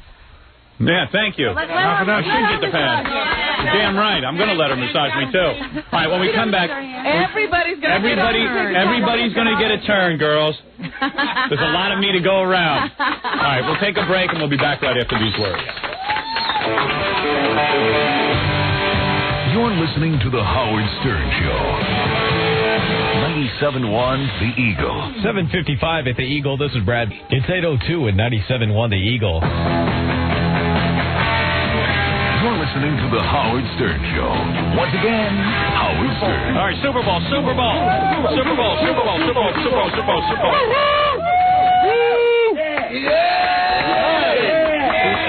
All right, here it is, the very manliest time of the year, the Super Bowl party. Everybody loves a manly time of year. Hey, where's Robin? It's no fun unless I do it in front of her. She was just outside. Uh-oh. Maybe she's got her lingerie on and really wants to jump into the spirit of this. No, we haven't. Is there another girl here? Another girl here. What? Robin's in the can. She's in the can? Yeah. Celebrating the Super Bowl. John Newton. All right, bring in another girl. Come on in. This is the most fun party of the year. Hey, how you doing? Good. Hey. Now, you don't look like a stripper or anything. You look like a regular housewife type, aren't you? Are you? No, I'm not. What are you exactly? What do you do? I'm a real estate agent. Oh, you're a real estate agent. I see. I mean, because you don't look like, you don't look like the kind of girl that would get in a bra and panties and rub guys down. You know what I'm saying? My husband's doing. Is that right? He told you to come down? Because, I mean, you're not exactly thin, right? I mean, you're not a skinny girl, right? Right? You're embarrassed, yeah. Yeah, I mean, you're not the thinnest girl in the whole world. Not compared to these girls. Right, that's what I'm saying. But yet you felt, hey, let's come down and rub Howard down, right? Yeah. We appreciate it. Yeah, we appreciate that. We appreciate it. Yeah. Rub. All right, well, we got a crew here. We have a different kind of crew this year. It's women of all types. It's eclectic. It's an eclectic group. All right, now, how are we going to work this out? Who gets rubbed down first? Okay, you have to decide. Well, it's your party. Who would you like first? Who would I like first? Well, is it the daughter? The mother or is and it the daughter? Penthouse Pet of the Century? Is it the two lesbians? The housewives? Yeah. Who will it be? Well, the Penthouse Pet seems to be making eyes at me. She's making eyes at everybody. Get her quick. Oh, really? Yeah. She's pretty much shot out of a cannon. I just heard. Hey, Robin, where were you? Were you in the bathroom? I was strolling. Oh. I didn't realize it was time to go back on. You're missing the manliest time of year. Very few women get to see this, Robin. We have a new, by the way, we have a new massage girl who was just sent to the room. Yes. Who's that? Our husband sent her down here, the real estate agent. Anyway, I'm having trouble deciding who to go first, so who wants to do me first? I would say all of them. Oh, they do? Yeah, there's a deadly silence there. What is that? We all want to do you first. You do? Yeah. All right, maybe I should have the daughter-mother combo first? I think that's what's most appealing to you. You are the king. You get to choose. All right, I'll have the mother and the daughter combo first. All right, great. Yeah, because I'd like to marry the daughter because the mom seems kind of loose. You get away with anything, right? Yeah, right. I mean, you'd let me marry your daughter, right? What? You let me marry your daughter, right? Oh, no, I have to think about that, Howard. Yeah, about 2 seconds. Right. Come on. All right, so what am I going to get here? Do you guys want me in the chair? The massage chair? Yes, the chair. You do want me in the chair. Ladies, you want me in the chair, both of you? Yeah, chair's fine. All right, so guys, now, Jerry, who's going to massage you? I think the housewives have requested me. All right, the housewives. So they'll start with me. All right, Stuttering John, who's going to massage you? I'll hit the one in the black right here. Right there, the stripper? Yeah. I'll take Penthouse Pet. You want the Penthouse Jackie with the Penthouse Pet? Ronnie, who's massaging you? I'll take the real estate agent. Right, the real estate agent. Fred will get Slim's last pick, as usual. All right, and Billy, who do you want? The girl with the red lace bra. Okay, the girl with the red lace bra. And I don't know, is there anyone left? No, it's all even now. What about Fred? Fred doesn't have a girl. You got to break up the housewives. All right, break up the housewives. One of them has to go to Fred. Yeah, one of them has to go to Fred. All right. I know it's frightening, but it'll be okay. All right, now, I'm sorry. Come back. Don't worry, we're all switching. Okay, I can sit down and I relax. gotta get my bed paper Okay. together. Now, Robin. Yes, what are you doing? You're getting into your seat? I'm in a special massage chair. All right. These girls are, I have to tell people that this year's party has changed. I've never seen so many clothes at a Super Bowl party. I know, there's a lot of girls with clothes because you got the TV camera in here. I don't want no oil. Well, I'm sorry, what? I gotta get some lotion for you. Girls, we need some lotion over here. Give both the oil. Yeah. Well, you want oil or lotion? Well, we got everything. I don't know. I really want to get into some interesting positions with that mother-daughter combo, but it's kind of difficult in my chair, but that's okay. You can do whatever you want. Get up. I'm getting down on the floor. The guys are having more fun than I am. Always. That's always what happens. You haven't even started yet. Yeah. I'm getting down on the floor. Here, wait a second. You can sit. It's all right. Hey, girls. Uh-oh. Okay. Here, get those legs, girls. Jackie's getting saturated in lotion. The lotion is ice cold, Robin. Yeah, nothing like a mother and a daughter worshiping you. Now, ladies, are you disgusted by me or are you digging me? I love your feet, Howard. You really do. All right, you concentrate on those and the legs. Mom, how you doing over there? What are they doing? Are they working on your lower part first? Yeah, they're working on my lower extremities first. They seem to be digging me, both the mother and daughter. Why wouldn't they take a top and a bottom or something? Hey, yeah, why don't you take a top and a bottom? Huh? No juice, Bill? Here, Mom had said she had all these secret desires. Hey, Mom, I thought you had secret desires. I do. Yeah, pull it down. Hey, why don't you work on my top and let your daughter work on my bottom? Yeah. Get over here. Yeah. Get over here and rub down my chest. Yeah. There you go, Mom. Where are you, Howard? I don't even know where Robin, you are. I'm buried on the floor here with the mother working on my top and the daughter working on the bottom. By the way, yeah. Who's better, the mother or the daughter? I don't know. I think I don't even think they're touching him yet. the mother's pretty good, but the daughter seems pretty aggressive. Oh, yeah? Yeah, I kind of dig her. Where is the daughter on you now? Well, the daughter's not really on me. She's on my leg. She's on my leg. Do you think she'll be moving Part up? of your leg. Do I think she'll be moving up? I don't know if she's that aggressive. You're going to have to call for a switch at some point. Yeah, I know. Yeah. I can't believe this. The woman rubbing Fred won't even touch him. She's got some wooden instrument. Hey, Mom, you getting turned on at all? Yeah. You are? What'd you say to your mom? You're doing the same. You're giving her the feelings that Teddy Bear gave her. Really? What? Hey, daughter, I really dig you too. What's the story? Are you horny for me at all? No, I just find you very funny, attractive man. Really? All right, but not sexually attracted. Well, I don't think I'd jump in the sack with you, like, you know what I mean? Oh, Jesus. Oh, man, a switch. Hey, didn't I tell you girls to act like you love me or something? They're not worshiping you. Hey, time to switch. Did they get the message or not? I'm sorry, what'd you say? Your towel is still on. I can't give you an answer yet. Oh, okay. Well. Anyway. Hey, guys, anyone want to bet? Oh, man. Yeah, I do. Oh, I got to get my paper Okay, ready. Howard, you know the point spread's 20 points, right? Yeah. I thought you were supposed to bet after that. Hey, give me the penthouse pet. Penthouse Pet is getting a rise out of Jackie. Hey, Lori. That's what I can say for John Bobbitt. Lori, get over to Howard. Hey, Jackie. Howard, take the penthouse pet next. She's aggressive. All right, you take the mother-daughter. Yeah, send the mother-daughter over here. Howard. All right, girls, I'm making All a right, trade. switch. It's time to switch. Hey, Howard. Thanks, girls. Yeah? Howard, I'll bet you $50 on the coin toss. Okay, you're on. I got 100 with you, Howard. Who you want? Turn up my microphone, will you, so I'm not yelling? I got 100. All right, here's the penthouse pet. Go ahead, you guys. Now, here's a girl. Now, Lori. You guys get Jackie. Hold on, Jackie, I'm busy. All right, I understand. Yeah. Oh, wait a second. That's the penthouse pet? Hey, where's he, baby? Yeah, right. You need help? Yeah. Wait a second. Come over here and talk to me a little bit. Now, you said you had a poem for us. Is that right? No, I have a... Oh, easy. What is she doing? What is that? Lesbian love Hey, song. hold on. Wait a minute. What's going on? I don't know. She's pretty aggressive. Hold on. Gary's coming to your rescue. She's all right. What'd you say?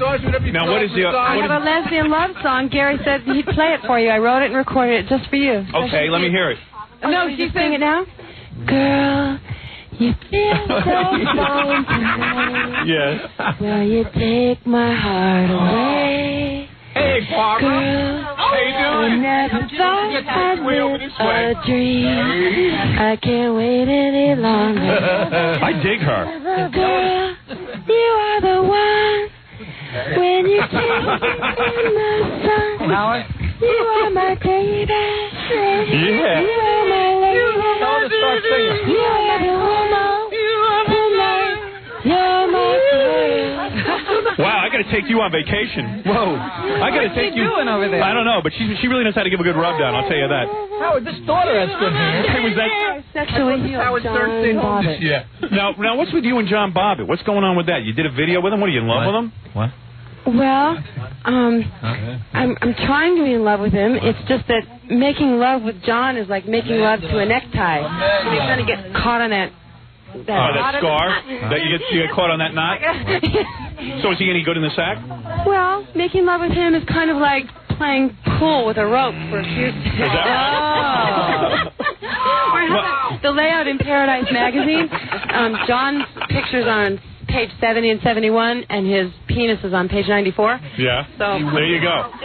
Hey, now wait a second. I want to do a little betting while you rub me down.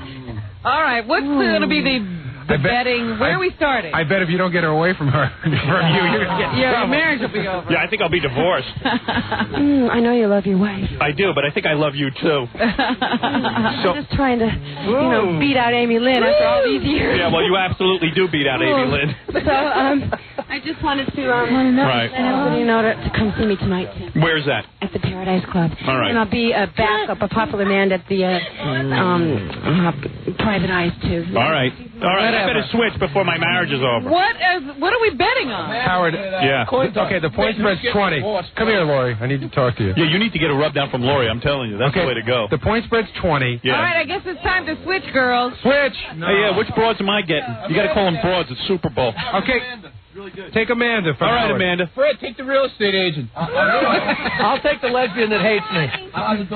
You know, Robin, this is the greatest time of year, and yet suddenly I'm alone. I know, you don't have a girl. I know. I'm getting Jackie. Come on, Amanda.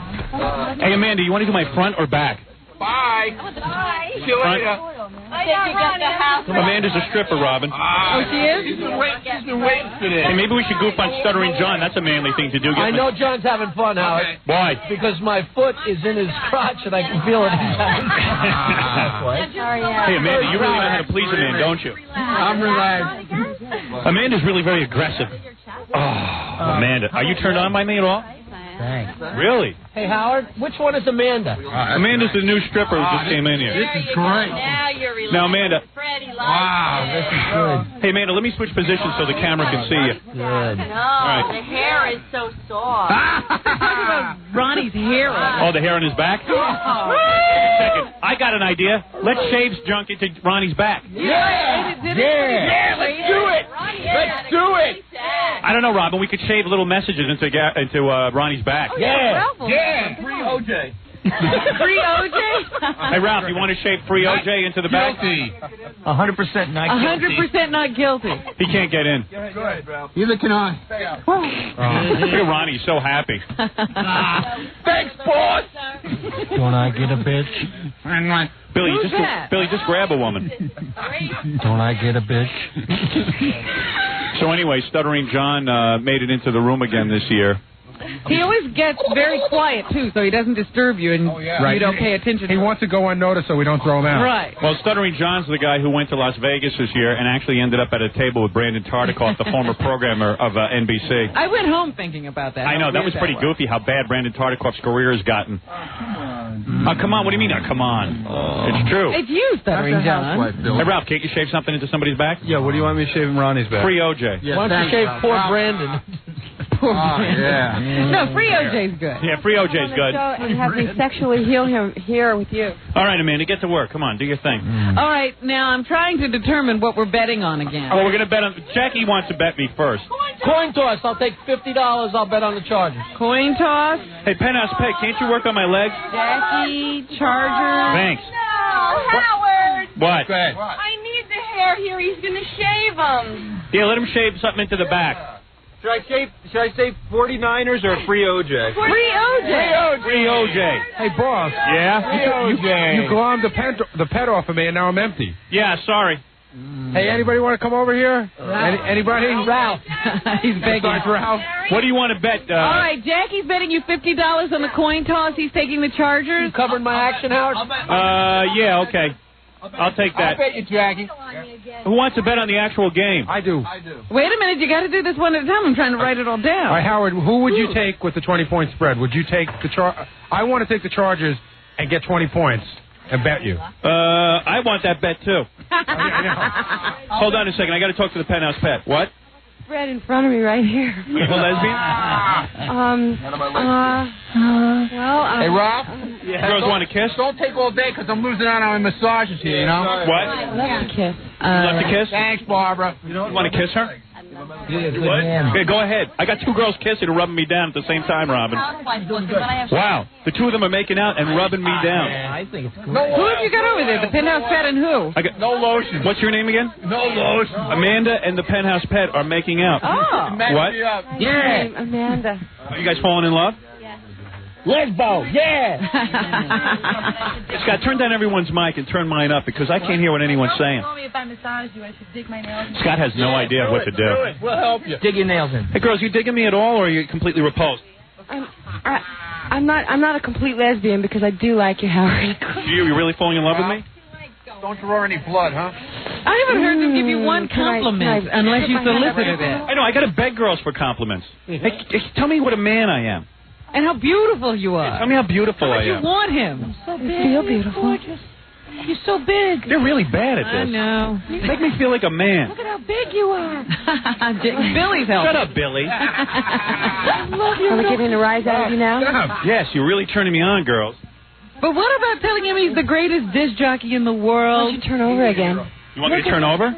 Yeah, turn over. Yeah? This side. You want me to turn over? Yeah. Okay. Oh, good. Turn me over. All right, who's betting on the overall game? You're forgetting the betting. I would like to take anybody who would give me 20 points. I'll take the Chargers. Is anybody out there who I'll wants take to bet? that bet. You will. No, I'll take the bet that I want to have the Chargers and So get do the 20 I. points. So do I. I'll bet you, Howard. Who's that? Stutter and John. All right, I got the Chargers. John said 500. He'll take San Francisco. 500? That's what he said. Hey, anyone want to bet me on the OJ trial?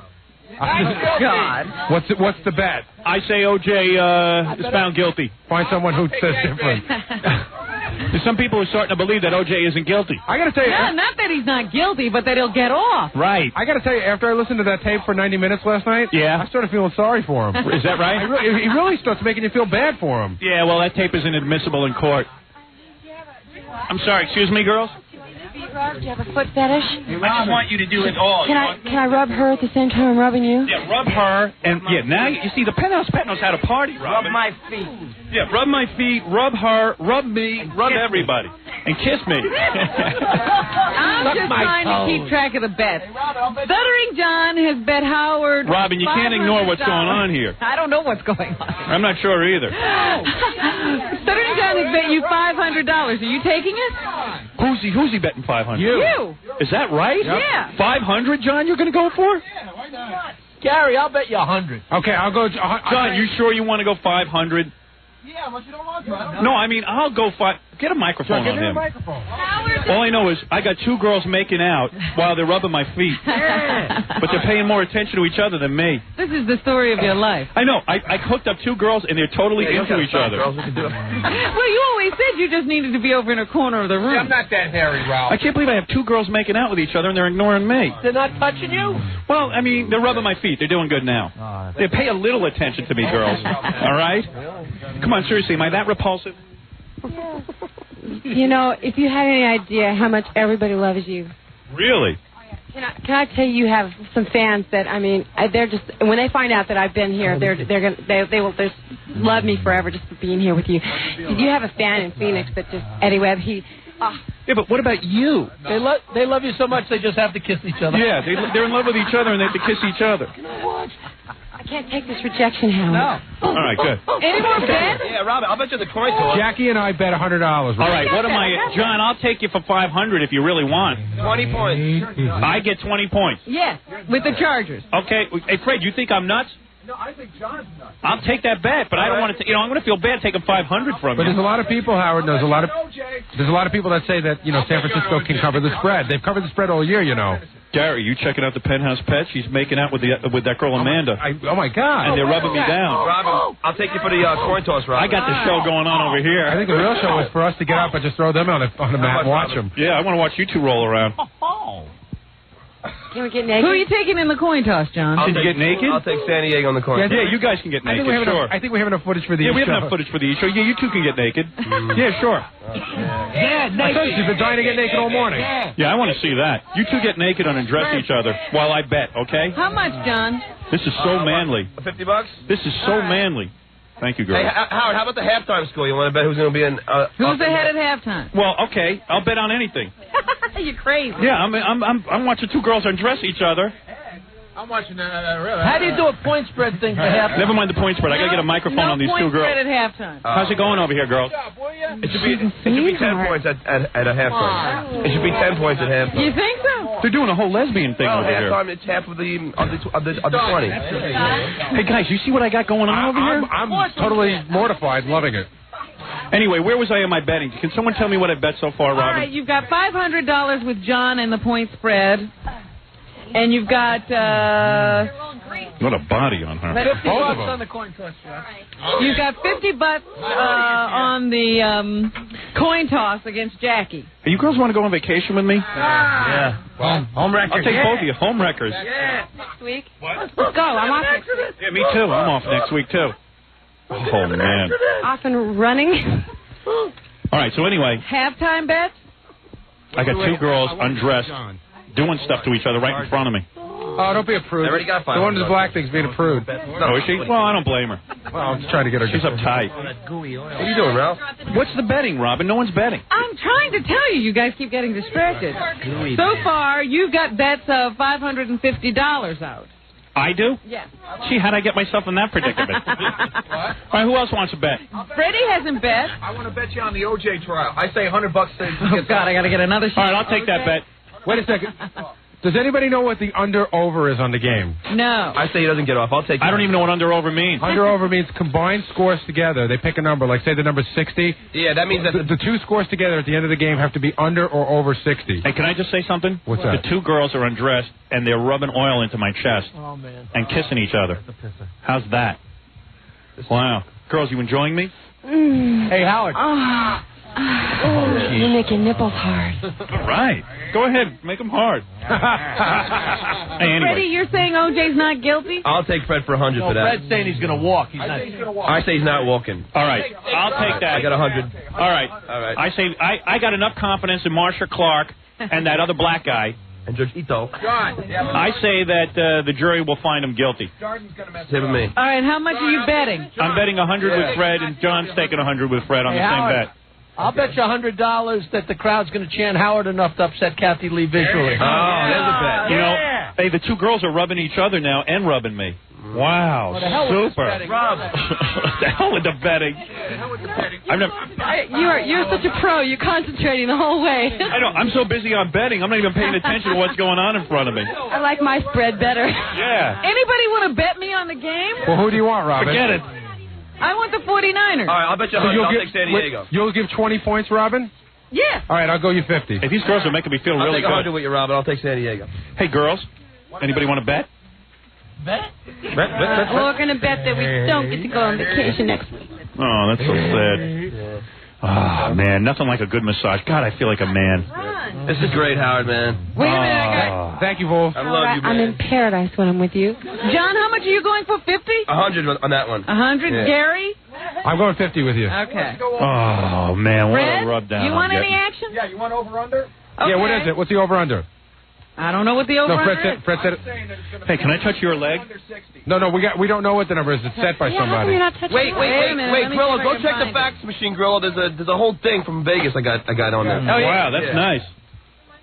Can I rub a balloon on your butt? Mr. Martin, go to the fax machine, the 832 fax machine. Look at it. Hey, Robin, I'm rubbing a balloon on her butt. Oh, goodness. The over-under is 53. It's 53? Okay, Howard, the over-under is 53. 53? That means, do you think that San Diego and San Francisco together can they score over or under 53 points? Gary, I'm having trouble concentrating, to be honest with you. I can see why. Yeah, I mean, I got 2 girls working on me, and they're naked. One's over, one's under. One's over and one's under. He's already got the over-under. All right, now where was I? I don't know. Well, Freddie, you want the over-under with me? I'll bet 100 under. Under? Here it is, Howard. Here's the sheet from Vegas. The actual, everything that... Give it here, John. Yeah. Give it here. Yeah, pass it over to the guy. Hey, anybody want to rub their hands through my hair? Yeah, I do. I do. You do? You cut it. Hey, where's Ralph in shorter here? than Is it good? Yeah, it's thicker now. It is? You cut it. Is it more attractive to you? You've lost weight. Is that good? I don't know. Is that good? You don't think that looks more attractive? Sure. Okay. Hey, Howard? Yeah? Whoa. Yes? I think one of the... What happened? do you want me to run down some of the things we can bet on? Yeah. Okay. We can bet on total quarterback sacks by both teams. We can bet on the longest touchdown scoring play, whether it'll be the Chargers or the 49ers. We can bet on who has the first field goal, the first TD pass, the first TD run. How can we He's talking to himself. He's talking to Stop me. that. I'm a married man. What's going on there? Anything interesting, I'm busy. How come I can't rub your butt? Hey, she's a party girl, this one. Yeah, but... I bet you'd be fun to take on a vacation. I bet Jackie gets in trouble today. Yeah, I do too. Hey, Jackie, if your wife sees this, you're dead. Jackie's on his back now, Howard, getting his frontal massage. I say. Oh, he loves that. I clipped the younger. television. Do I look younger? You lost weight. You look younger. I know. I'm trying to look more attractive. You look younger. Thank you. That's good, right? Yeah, sure. Thanks. Howard, do you care about the betting? Get to work on my body. Do you care about the betting, or should I just shut up? I don't know, man. It's hard to concentrate on betting, Robin. Well, we got to get this betting done. All right. There'll be nothing to do on Monday. You can pick any player on the team, and I can give you odds on whether they'll score the first touchdown of the game. Oh, I hate that. That's too complicated. Yeah, that sounds too complicated. I don't hear scores anybody first, else Howard? betting. I don't hear anyone else betting. No, other people are betting. Who scores first? That's is easy. a good one. Yeah, who scores first? All right, I'll bet on that with somebody. I think the Penthouse Pet is really in love with me. I bet Jackie $100 that the Chargers score first. Okay. All right. Oh, no kidding. I'll think so. I'll bet Billy $100 that the Chargers score first. Hold on, go slow, because Rob. Right, I'm writing this down. Money. The Penthouse Pet is biting me. All right, make it $50. $50. I'll bet somebody on the scoring. Save some of your money for scores. I'll bet $100. Wait a minute. That was Jackie and Fred, $100. Yeah. I got San Francisco. Fred has a charge. Right, got that. Chargers. Then next. Billy and Ronnie, 50. I got the Chargers. Yeah, that would be good. Wow. Thank you. I'll say San Fran scores first. Okay. I'll take you. For 100. Who? Are you taking him? John and Howard? Well, I'll take you 50, Robin. I'll take Howard 50. You lost me. We can bet on shutouts. Penthouse Pet is coming on too Who are strong. you taking, John? You better stop that. Chargers? Is that what I said? I think so. What? No. I said San Fran will score Okay, first. 49ers. She's too into it. Hey, Robin. What? This Penthouse Pet's too into me. The hell with the betting, Howard. Tell us what's going on over there. I don't know. These 2 girls are really wild. Yeah. Thank God Howard's behind a wall. Get under the towel. Let me see you. Where are you? Easy. Under the towel. Help. Your glasses aren't fogged yet up, so I haven't done my job. Is anybody pregnant? I got to take a commercial break. No. Hey, you know what, Do you Howard? need the break or do we? Our guest is going to be here soon. Who, Slash? He's Yeah. here. Throw him out. He's here. Yeah, he's here. Wait a But second. he was I got to go tuning greet up our a guest while. in a towel.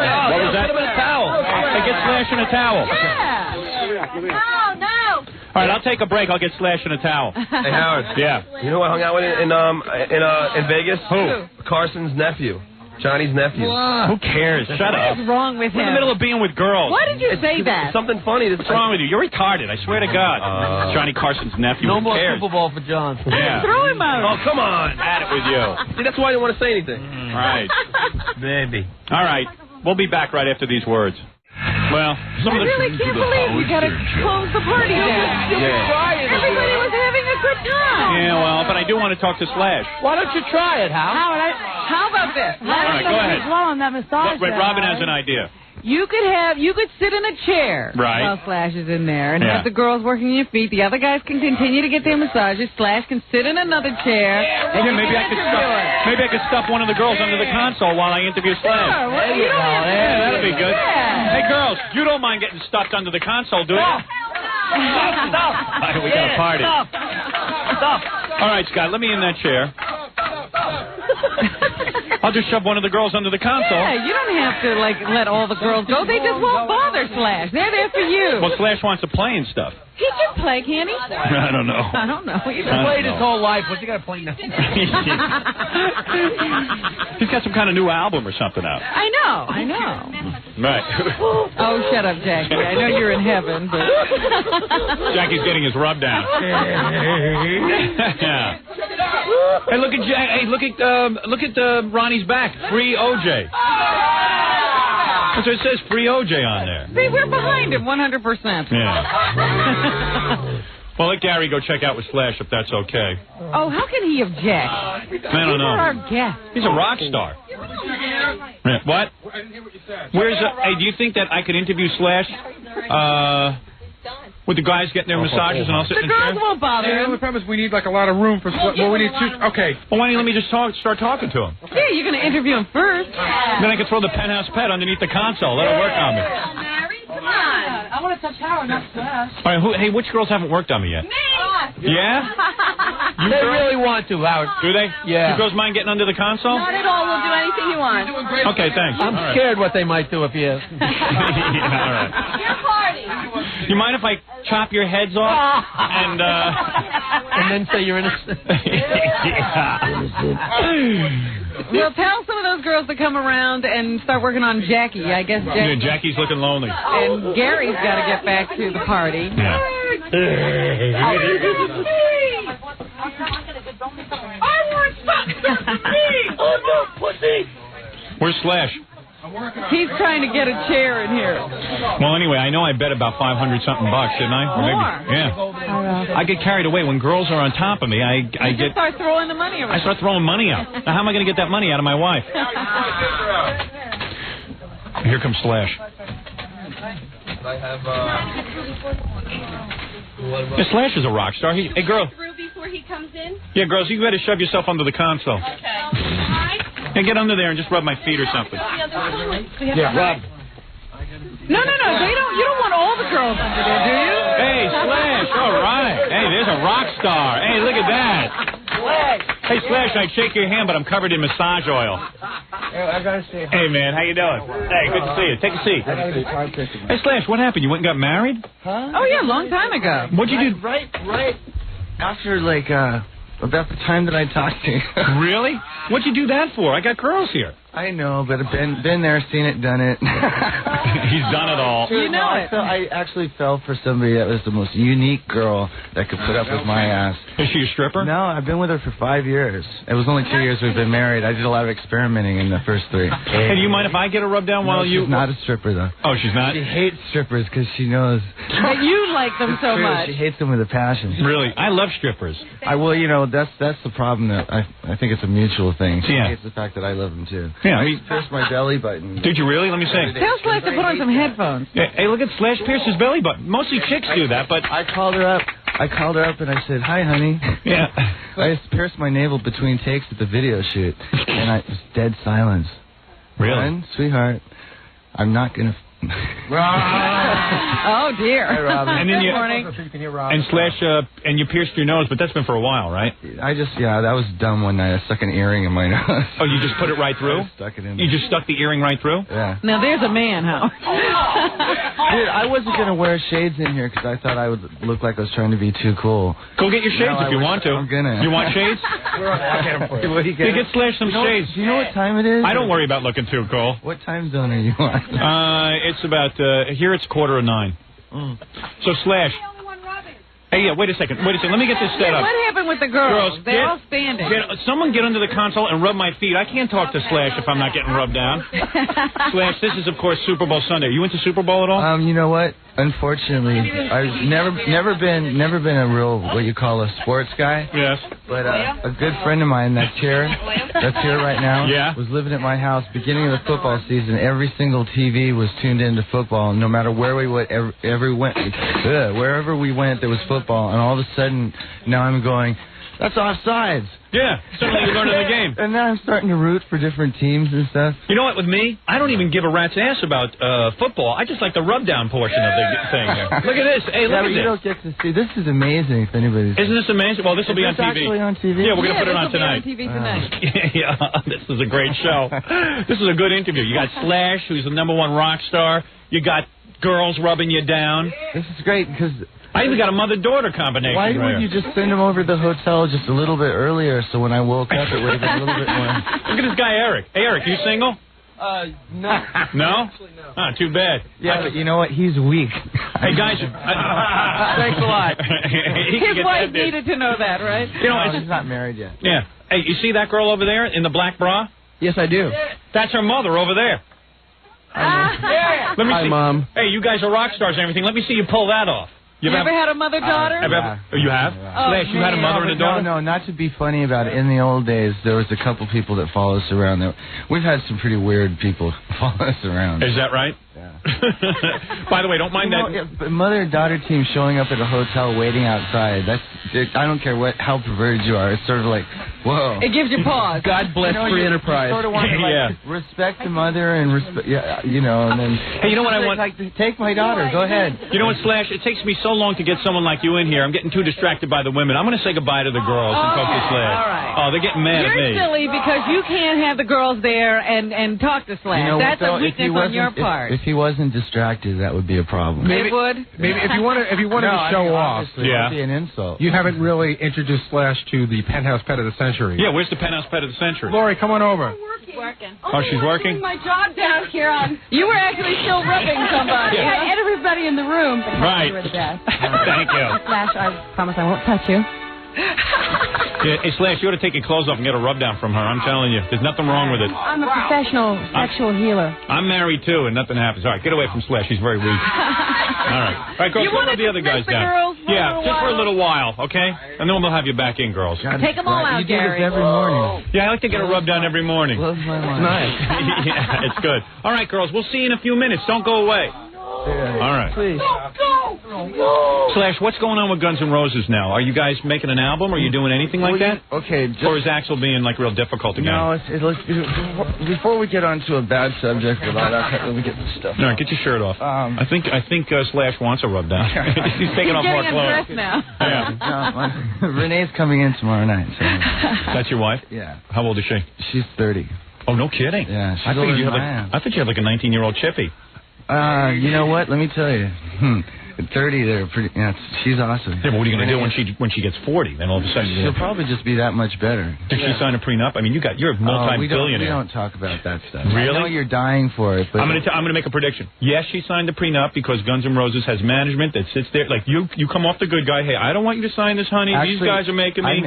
She and I made a deal together. Right. And so that's very private. So the deal is that you'll take care of her even if you get bored with her. That's so harsh. No, I'm not trying to be harsh, but you know the reality. She wanted to come down here with me just to meet you. Yeah, so where is she? And she didn't fly in early enough. Oh, that would have been good. She's very cool. You'd Is be she? like, whoa. Obviously, to live with me. Right. And she's like 1 in a million. I was like the least likely candidate for marriage. Trust me. Because you were always at strip clubs and stuff. He was always partying. Slash even scored with Savannah, right? The one who killed herself, right? Right, I Slash? think he called us while he was doing that. Slash, you scored with her, right? Well, I mean, what do you mean by score? I mean, you did it to her. You two were friends. Yeah, right, Slash? We went out together. We had really intellectual conversations together. It was deep. I can't believe we just emptied the whole room full of girls, and now we're talking about scoring with Savannah. She was pretty hot, man. I don't know what happened there. You know what? It's just because someone wasn't looking out for her. She needed somebody to take care of her. Trust me, I knew her well enough. Tell me what happens when you become famous at such a young age and you can have any woman you want. Does it get boring after a while? That's why you got married? Like you said, hey, I just want a relationship or something? Let me try something different, like monogamy. Right. Is that what happened? Yeah, basically just seen it so much to the point where... Can you imagine seeing it so much that you get bored? No. Who could believe that? Who said they could believe believe that. It took a while to trade that for one girl, though. Is that right? Or one It was woman. a hard habit to break, is what you're saying. Yeah. She's got a perfect body. It took a lot of years to get through that. Yeah, but your wife's probably got a perfect body and everything. She's beautiful, right? Yeah. Well, see, for a while then it was really great. You really loved all the variety and. Oh yeah, well it's easy for a guy. Just from my own personal experience and most of the guys that I know. Yeah. When you're in a band and all of a sudden the chicks come out of the woodwork, there's no responsibility whatsoever. They're just there. Yeah. And some of them can be really great friends, but there's no obligation. So you just give a call, you hang out, you cool. Right. But after a while, I mean, some of those people I'm still really good friends with. They have other boyfriends. Some of them gotten married. I still talk to them. And girlfriends. You know? Really? And girlfriends. So you've had like a bunch of lesbians in bed with you, and you've taken them away for a couple of weeks. Great stories. Really? Yeah. Oh, you bastard. You skunk. Come here. Let me smell your hand. You would be so into. I just washed them. Did you really? Knowing I don't think you get the smell off in one washing, my friend. No, it's taken years. Really? Quite musky. But listen, just to get. Can you believe how famous you are, dude? Oh, can you believe that? How good is that? Oh, you uptight about that? Don't get like Eddie Vedder on me. No, but just to get through the guns thing and just get it out of the way. All right, Guns N' Roses. Where are you at Guns with that? is fine. We did a 2.5-year stadium tour. You're burnt on that. And then it was like, okay, that's enough of that. I went and built a studio. I started jamming. Matt came over. We started jamming together. Gilby came over. Then Mike Inez. All of a sudden, I thought, I'll do an album. We got a band. Right, you're not going to sit and wait around for Axl to get off his ass and start singing again. You know, everybody has their own agendas, and so. When's the last time you saw Axl? Halloween. Oh, really? No, actually, was it Halloween or in the studio when we were doing Sympathy? That was the last time we've seen each other. But we've talked. I mean, because you guys are a great band. I mean, what is he doing? I don't know what he's doing. I don't know, man. We're like, Guns has always been like this. It's always been, you know, either we're right there or nobody knows what the hell is going on. Right. No one knows what's going on. So you don't know if you're broken up or not. No, we're not. I think you need to do another album. No, we're going to, but it has to be a good one. And right. So you can't just like force the issue in like. It's got to happen. It's just got to happen. And but if you guys aren't even in the same place. Yeah, but what do you do? Like, do you have to get together? Now I'm on tour. Do you have to get together with Axl and physically sit down with him and write the songs? I mean, because you guys write together, right? As a band, there's no other way to do it. It's a rock and roll band. There's got to be a chemistry. So you got to get him to sit down for a couple of months and write. He's willing to sit down. Is he? Yeah. No, because I'll smack him in his head. Izzy doesn't do anything. All right. Now, you know what I'm saying. I mean, like, you know. Fell for it. Let me say something. You got a franchise with that band. Do you understand what I'm saying? Yeah, but that's not. Dude, don't even start with that. Got to talk business to you, my friend. You know what? They made too much money. I have to talk business. Too much money too fast. Even when we didn't have any money, we never pushed anything until it was quality stuff. Yeah, but it did work. That's right. Yeah, but you guys could be the McDonald's of rock and roll. You understand what I'm saying? We've only been off for a year, you guys. We were off for 2.5 years. Yeah, but when was the last album? Right. The last album was the Spaghetti Incident. You know, the one with the Manson song. Right. Yeah. The Manson song. What the hell did you guys do that one for? I didn't play it. That wasn't your fault, right? That was Axl. That was Axl. Prefer David Koresh's material. Yeah, well, you're going to do that on your new album, right? David, the music. That's right. The music of David Koresh. The funny thing about it is 20 other bands have done Manson songs, not to mention that, Trent Reznor lives in Tate's house. Right. But all of a sudden, we, throw something out and it's like taboo all of a sudden. Everybody comes. Yeah, but it's cool. It's you guys. You know what I'm saying? Yeah, it goes with the territory. It's been like that. We're the band that came out. The first press release was a quote from a magazine that said, "They'll be great if they live long enough." Yeah. From is anybody on heroin now, or are we all off? I've been clean. Well, Steven's still on it, but we can't. He's not in the band. I've been off for 7 years. So you don't know if he's on it or off it, quite frankly, right? You wouldn't know though. Please be honest. I know people that know him. Yeah, but you don't know. He's trying. No, he's trying to get off of it. He's still. Are you really off it? Yeah, it's 7 years. Wow. How do you get on that? Yeah, right. So you take a little taste of it. Yeah. Just hang out where we hang out. Oh boy, I'm not going there. I need some more coffee. Do you miss it? Do you miss it? Do you miss heroin? No, not at all. How can you not miss it though? No, some of the stuff I went through as a result of it, and some of the. Did you actually shoot it or you snorted it? I'm not going to jail for you, dude. Why? No, it's over with. You're off it now. You wouldn't go to jail. No, I did it the way it was needed to be done. Right, shot. You did it the right way. Hey, listen, you got caught up in it. That's rock star stuff. Shut up. And it's cool. Like look at Eric Clapton. He's always bragging how he was on heroin. It's cool to be a rock star on heroin. Let's face it. That's part of your thing. It's one of those things that you get so into it, and it surrounds you for a while, and everything's great, and then as soon as it really gets you in, then all of a sudden the guy that you need to get it from disappears. Yeah, but if you can't, if Slash, you're worth about $100 million. It doesn't matter how much Can I just money say you something? have, your connection always disappears. That's impossible. If you can't afford to get heroin, then who it's can? It's not about affording it. The guy wasn't there. Yeah, but he could get another guy. He's got $100 million. A plane went down. You know, someone got busted. Oh, that's ridiculous. If you can't have a massive supply of heroin, then how could any street junkie have a massive supply of heroin? You always run out. Yeah, but that's the stuff that you make on the street, and that's for people who are doing the real stuff. It's not even any good. To get one. Is it better than an orgasm? When you I'm listening to him. Which is better, an orgasm or heroin? It took the place of sex for a while. Really? That one. Damn, you've had way too good a life. I always heard it was good. Way too good a life. You must have been a great man in your previous life. Like you might have been Gandhi or something in order for God to reward you. Because look how God has rewarded him in this life. This is a reward. He gets to walk around all day, be cool, get tons of girls, and he gets so sick of girls that he just marries one girl, and then he gets to do heroin and get off. Let me ask you a question. No, I didn't do heroin. If she knew me when I was on dope, she didn't want to meet me in the first place. Right. She wanted to have nothing to do with me. I forced myself on her because I saw her and just went, wow. And Axel's clean too? Axel never was. That's one of the huge misconceptions about guns. He never was strung out. Yeah, ever. But is he crazy or something? Because like you know how he's in therapy, right? Yeah, is like he mental? No, Axel's fine. Like he wouldn't kick my ass or something, would he? It depends on what you said. Really? Because I have a feeling he would kick my ass. He could. You might piss him Slash, off. you're more reasonable. He's flighty. Really? Yeah. He's like you could say stuff to him. He's a sweetheart. But he can misinterpret something and then kick your ass. But even you guys have had fights, right? We've had some serious fights, and sometimes over just simple misunderstandings. We had one fight on stage one time where he cut his hand or something, went backstage, and I started to cover for it. I said to the crowd, stop throwing this or whatever. And he misunderstood me saying that he thought I said that he went back to do a wardrobe change, came out, and just cursed my ass off with the mic. I was like, what did I do? See, he'd be a difficult guy to work with. See, that's a nightmare. Like, you get into a band like Guns N' Roses, which has the perfect chemistry, perfect musicianship. It makes perfect songs. I mean, those albums are all good. One of the reasons. And then you got to deal with a difficult guy. Because of the tension. Is it really? I remember there's all kinds of... I tell you, they do great concerts because of that tension. I like when Axl makes everybody wait all night for the concert, and then he gets there and he starts yelling at everybody. And then he gives a lecture between each song. Yeah, I like that. Yeah, he lectures the audience. Well, that's good, man. It's the only time he gets to vent. Yeah, that's cool. What is it? Well, like you want to hear there's always like a lot of rumors that go on about the band and stuff, and one of the rumors was that when they did Sympathy for the Devil for that the soundtrack to that movie. Yeah. Natural Born Killers. Interview with the Vampire.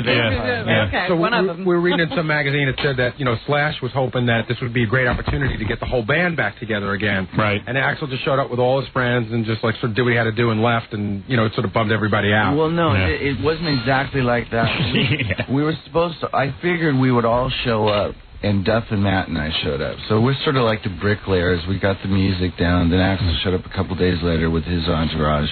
Prima donna.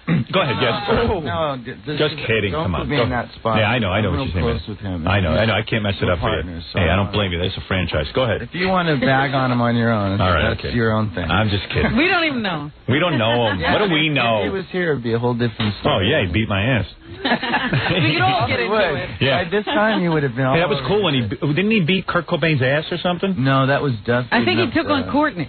Oh, did he? Oh, they got into a fight. Yeah. I don't know where. I never get involved with any of that stuff. I just sort of. Axl beat up Courtney? Almost. No. I think Kurt had. They probably needed it. They got into an argument. Really? Yeah, she probably should get beat up. There you go. I can say that. Yeah, I guess so. But it's just a couple times. Right. Filled the hole. I guess. Hey, let me see your tattoos, man. I'm thinking of getting one. Yeah, you don't have one yet? No. All he does is talk. All I do is talk about it. Spare earring. You know what? I can't figure out. I have a spare earring in my bag. I'll pierce your nipples for you. No, I got a whole bunch of earrings. I don't want. Do you have your nipple pierced? No, I didn't do that because Axl did his. I did my belly button. I can't deal with getting my nipple pierced. Ralph just did it, and it looks. He said it was so bad. It sore to me, like something's wrong with it. And he said the pain was so bad that he almost passed out. Oof. You know what? There was a point there where Axl was pretty volatile around that time when he got his done. Yeah, right. That's pretty. This hurts too. Someone came up and hugged. At this point, it doesn't hurt that bad. bad, but it takes a When long did you have time it to done? heal. How many days ago? 3 weeks ago. Oh, and it doesn't hurt that bad now? takes during a last video shoot. Really? And do they give you an anesthetic, or they just stick it right through? Well, he had some sort of a clamp, and he just screwed it on and just pierced it. Yeah, we were just in the trailer, and he was an extra that happened to work at a place called the Gauntlet in L.A. Yeah. And this guy, okay, is pierced like twice in his eyebrows, twice in his nose, his lips, his tongue, his chin, 3 in the chin. That's a good look. All right, both. I mean, we go. Why didn't you videotape this? It gets better. Both nipples. Then his penis button. He's got 14 in his rod. Oh, get out of here! All right, this guy's 14 piercings in his rod. Yeah, has sex with girls. Doesn't that hurt, man? And he's got a shaved head with tattoos on his skull, and he's out there. Really? And so I said, dude, can you pierce my, And so he went and got some tools, came back. You wouldn't pierce your penis, though, would you? No, that's any reason. You just let anybody pierce you, though. No, he's a professional. 14 piercings. That's not a penis. That's a flute. Listen. What does he do with that? Dude, I asked him, does it make it heavier? Like, through time, does it make it Can you have longer? sex with it? He says so. Really? And some girls are into it. Really? I was on a tour bus with the crew in the back hanging out. Yeah. And this chick came along, and I went, Angela? And it was this girl I hadn't seen in ages, and she looked really different, like a whole different. She used to be really sweet and innocent looking. Now she looks sort of hard, but really still sexy. Yeah. And while she was talking, I went, wait, what's that in your tongue? And she stuck it out, and it was, a pierced tongue, a little bolt, right? Yeah, right. And I was like, like, what's that good for? And she went, you know what that's good for. That's an oral sex thing. That's what all the girls are doing. They're piercing their tongues for oral sex. It's all ball bearings these days. Yeah. That's what it is. It's trap. How do you get that post on the back? The thing on the back when you do that to your. You know what? Listen, I'm glad Slash is here, man. He knows a lot of stuff. He has lived a life. He knows about heroin, piercing, and playing music. God. Everything that's important to young people. No, you're into the important stuff. Yeah. All right, listen, Slash. Here's what I want to do. You're here with Eric. Has he ever heard one of those phone calls he's made to us? Yeah. Have you ever heard it when you were high and you made us? You know what happened? Can I tell you the story? I know I told you the second time, right? All right, I didn't even know really anything about you. I didn't know who you were. Right. I just thought you were just some other DJ. Right. I was in Hawaii escaping my wife-to-be. Right. She found out that I was messing around. I split town. Right. And she was mad. Yeah. All right. So I went and visited a friend I hadn't seen since junior high. So me and him and his wife just tore up Hawaii, and I went, I got to be back at the hotel by 2 to talk to some guy. That's when I called you. I was wasted. I mean, because I could have pulled that off with anybody else, but you were like all over me, and I went. You caught that. I caught that. The funniest phone calls. He's a professional. Right. No, I just want my job. I got like the government after me. The second time I called you, I was actually like, oh, this guy's okay. Right. And so I called you sober. Yeah, that was good. I mean, yeah, now you're making total sense. Well, you kept me at 2 o'clock in the morning. What were you think? Yeah. I didn't know, So you don't even drink anymore? No, I still drink. Oh, yeah. What is it, 8:30? Yeah, right. I think 5 o'clock somewhere. I thought you were going to show up drunk or something. No, I would have. Oh, okay. Having dealt with you before. All right, you need to be sober. So, Eric. Yeah. You're in this new band with Slash? You guys are going to play... Sorry, guys. You guys are going to play something for us? Yeah, we're gonna... Yeah, we've got guitars and stuff. All right, well, hold on, because let me take a commercial break. Yeah, take a commercial. And maybe I'll put some clothes on. No, you can't put clothes on at this point. It's cold in here. It's hot in here. Is it? Yeah. Well, you're not naked like I am. So let's take a break. Right. We'll bond a little during the commercials. I'll try and impress you with who I know. Trying to tune the guitars. That's our biggest obstacle. Oh, is that right? That's part of the whole day is getting... All right, you guys tune up, and then we'll come back and we'll talk some more about heroin and jewelry and cool stuff, Right, Robin?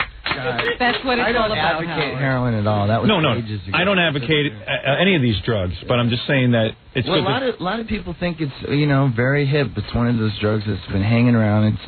It's not even so much a designer drug. It's just something to have a certain kind of coolness about. You don't care about anything when you're loaded. Trust me. Really, it's a whole different trip. All you care about is getting your next fix, then dealing with what you got to deal with, until you get your next fix. Right, yeah, so... and like mentality. And like you should be able to deal with that because you're a rock star, but even you couldn't even deal with it. We played with the Stones. I didn't even meet the Stones when we played with them. If you ever see a picture of Guns and the Stones, I'm the only guy missing because I was too busy in the limo. Shooting up. You see, he missed the Stones, and you love the Stones. Yeah, I've gotten to know him since. I know the Stones were saying when you were on tour with them that they wanted to warn you about drug use and stuff. Right, I was already way past that. Right. It was too late for a warning. I was digging syringes out of the ceiling. So how'd you get yourself out of it? Like all of a sudden someone gave you a whole... I went through enough bad times. I almost actually at one point was the possibility of going to prison. Really? Yeah, and that was like harsh. And then I was really racked up, you know. Right, I was in Phoenix, which is a bad place to go to jail. Right. And then we got out of it. I went to L.A. and there was this whole welcoming committee that my mom and the hypocritical Steven Adler. Oh dear. Well, hey, why you guys fight with Steven? Because he sued him anymore. Oh, he sued you? Yeah.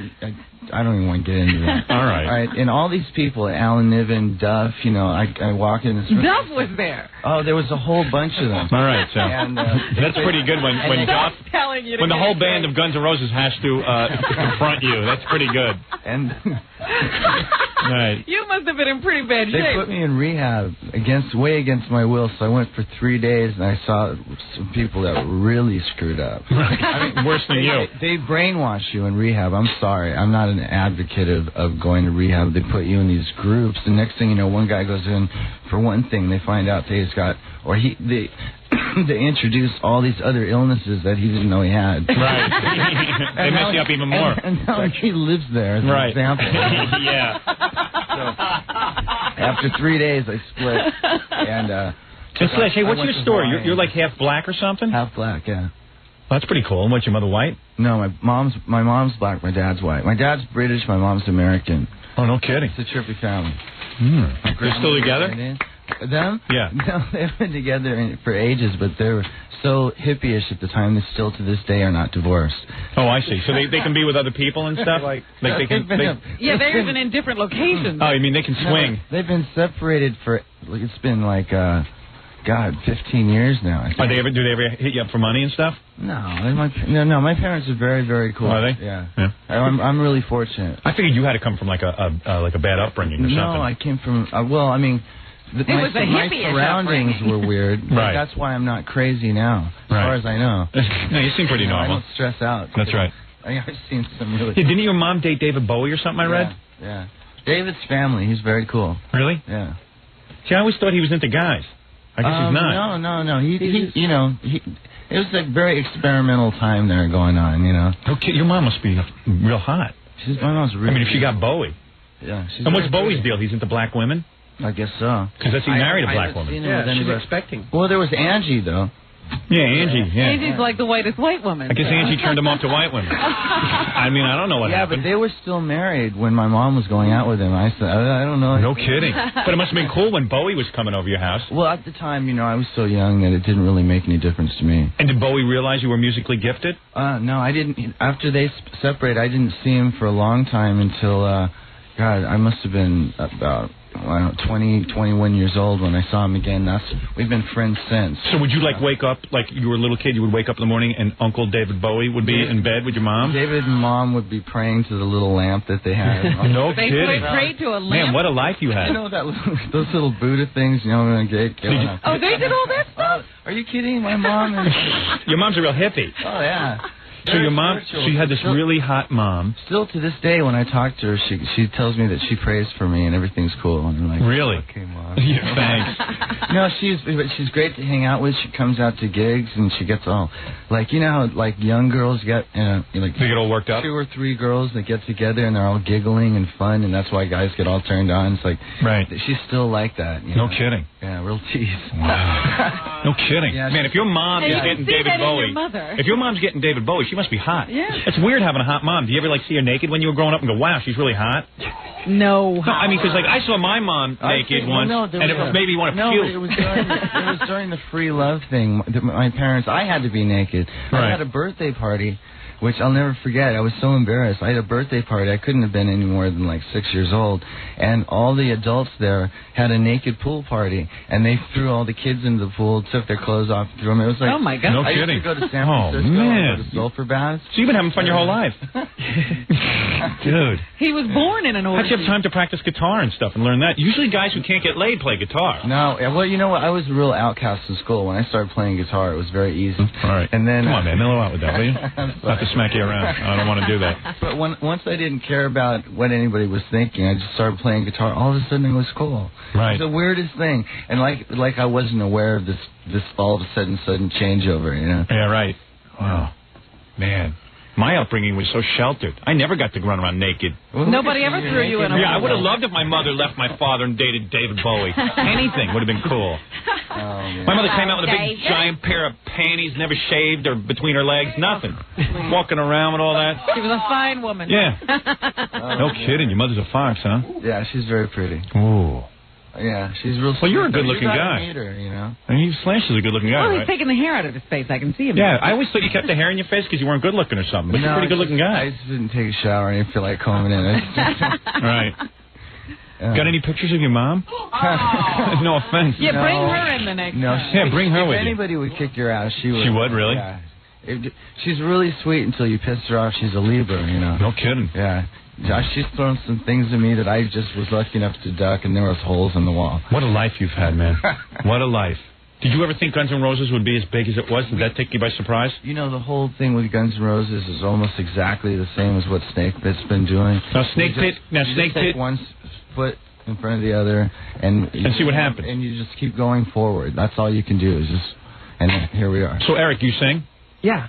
Oh, no kidding. Something like that. I mean, we try. He sings his ass off. Yeah? So you're going to sing this morning? Yeah, we're going to. And Slash is going to play? We're going to try. All right, I want to hear Now, that. did that whole grunge thing sort of overtake you guys and scare you out of the ballpark or something? No, I never paid any attention to that. Yeah. Hey, don't get caught up in that whole thing. Already it's gone. Now it's like post-punk. I'm thinking February 14th. It's going by so quickly. That's when the It's 5 O'Clock Somewhere record comes out. Yeah. We might be hit by then. You know, you guys just have to do what you like doing, and then wait for the public to take it. If you blow that, you don't have anything. That's right. You know? That's what I always say. I tell Robin that. She's a pessimist. I know. I never listened. Cool. I listen. Eric, you ever see Slash's mom? Oh, she's beautiful. Really? Yeah. Are you dating her? But Slash will kick your ass. That's right. That's right. No, I'm a Slash, you beat up some guys. I got have a you lot ever of kicked miles, ass? man. I'll just get her a free ticket. She'll come over. You can meet her yourself. You've gotten into fights, right, man? You can kick some ass, right? I mean, I try not. I'm not into that, but have you ever beat someone's ass so bad that they were still I never got into a fight where I was trying to hurt somebody. Did you ever get your ass kicked, or you mostly beat people's asses? I've gotten my ass kicked. I had a girl kick my ass one time. Really? Actually, she was just like Robin. Really? It might have been Robin. I was in elementary school. I messed with this girl too much, and she just bam. She hit you. No kidding. But all right, let me take a break. Yeah, and then you guys can tune up because I'm anxious to hear what the hell you're doing now. And then we'll, we'll talk some more. We'll play a little music. See if Eric can really sing. Because I'll tell you, Eric, if I don't like your singing, I'll tell you. You better be good. You better be on the money. I'm ready. Slash might have been on heroin when I heard you. I got to make sure you're all right. The challenge. That's right. I'm sure you're very good. All right. I don't think Slash would hook up with a loser. You know what I'm saying? It doesn't matter whether I play good guitar or not, because that's like. Well, we know how you play. And what's the story with Elton John? You been hanging around with him still? I never have. Axl's got a hard on for him, right? Yeah, Axl likes him. Axl digs him. Yeah. I dig Elton John. No, Elton, I grew up listening to him. To me, the funniest video is when you're on stage with Elton John.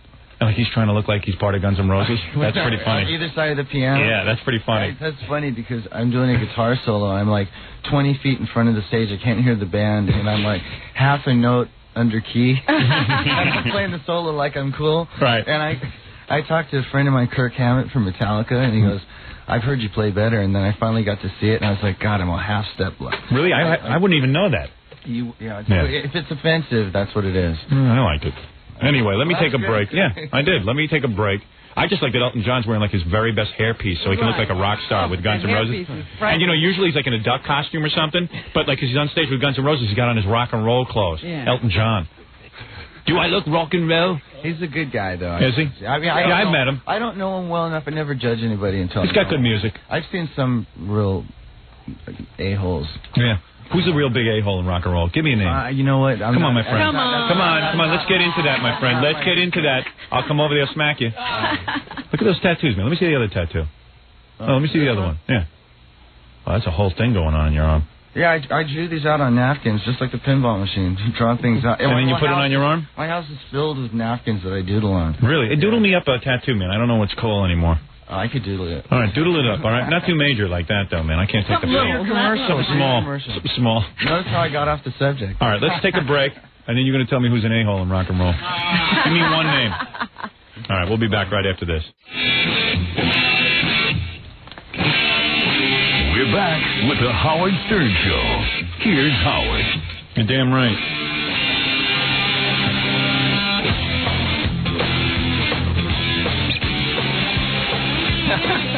Hey, when you work with Michael Jackson, did you see anything going on? You know what? As much as I know you'd like to hear some dirt on the guy, I've worked with him a bunch of times. He is different. Yeah. That was way out of control, that whole thing. What, the thing with the young boys? He does like to have kids around him all the time, and I don't know, for a fact what he might. But he doesn't seem like the kind of guy, to me, that would pull a trip like that. Really? The way it was perceived on TV. Now... You never made out with a young boy? I have. I love young boys. Start over. What you were saying about O.J. Yeah. It's a sad state of affairs. You just take up, Clinton's, this whole deal with Clinton, he can't even get a word in edgewise. Hold on. Because he got O.J. President of the United States, but O.J. is going to jail. Right. Everybody's hoping. It's like whether he got framed or not, I'm not sure. I wish they'd just wait till it was over. Right. Then we'd know what happened instead of, I can't even watch cartoons anymore. Right. There's nothing to watch. Yeah, too much O.J. Even on Saturday morning. Now there's OJ jokes everywhere. And it's like, come on, You know who Eric looks like? I wasn't even old enough to appreciate his football playing. I don't care about this guy. Yeah, who cares? He's too young. I'm finding it fascinating, but Eric looks like Kevin Bacon. Doesn't he? That's new and different. You think my nose is that pug? No, not that pug, but you kind of look like him. Now, Eric, you're the lead singer of this new group. This is, by the way, I should hold up the CD to the camera. This is Slash's Snake Pit. See that? That show? I was going to tell you, there's a story that goes with that cover. Yeah, that looks kind of cool. That would be kind of a cool tattoo. I was going to say, that's a nice design. Did you draw that? Yeah. Well, I drew it, but if you look at it carefully, you can see an outlet in the tail on a wall. That thing's 12 feet tall. We just photographed it. And this kid, Ketch, who works for my brother's company, Con Art, spray painted it.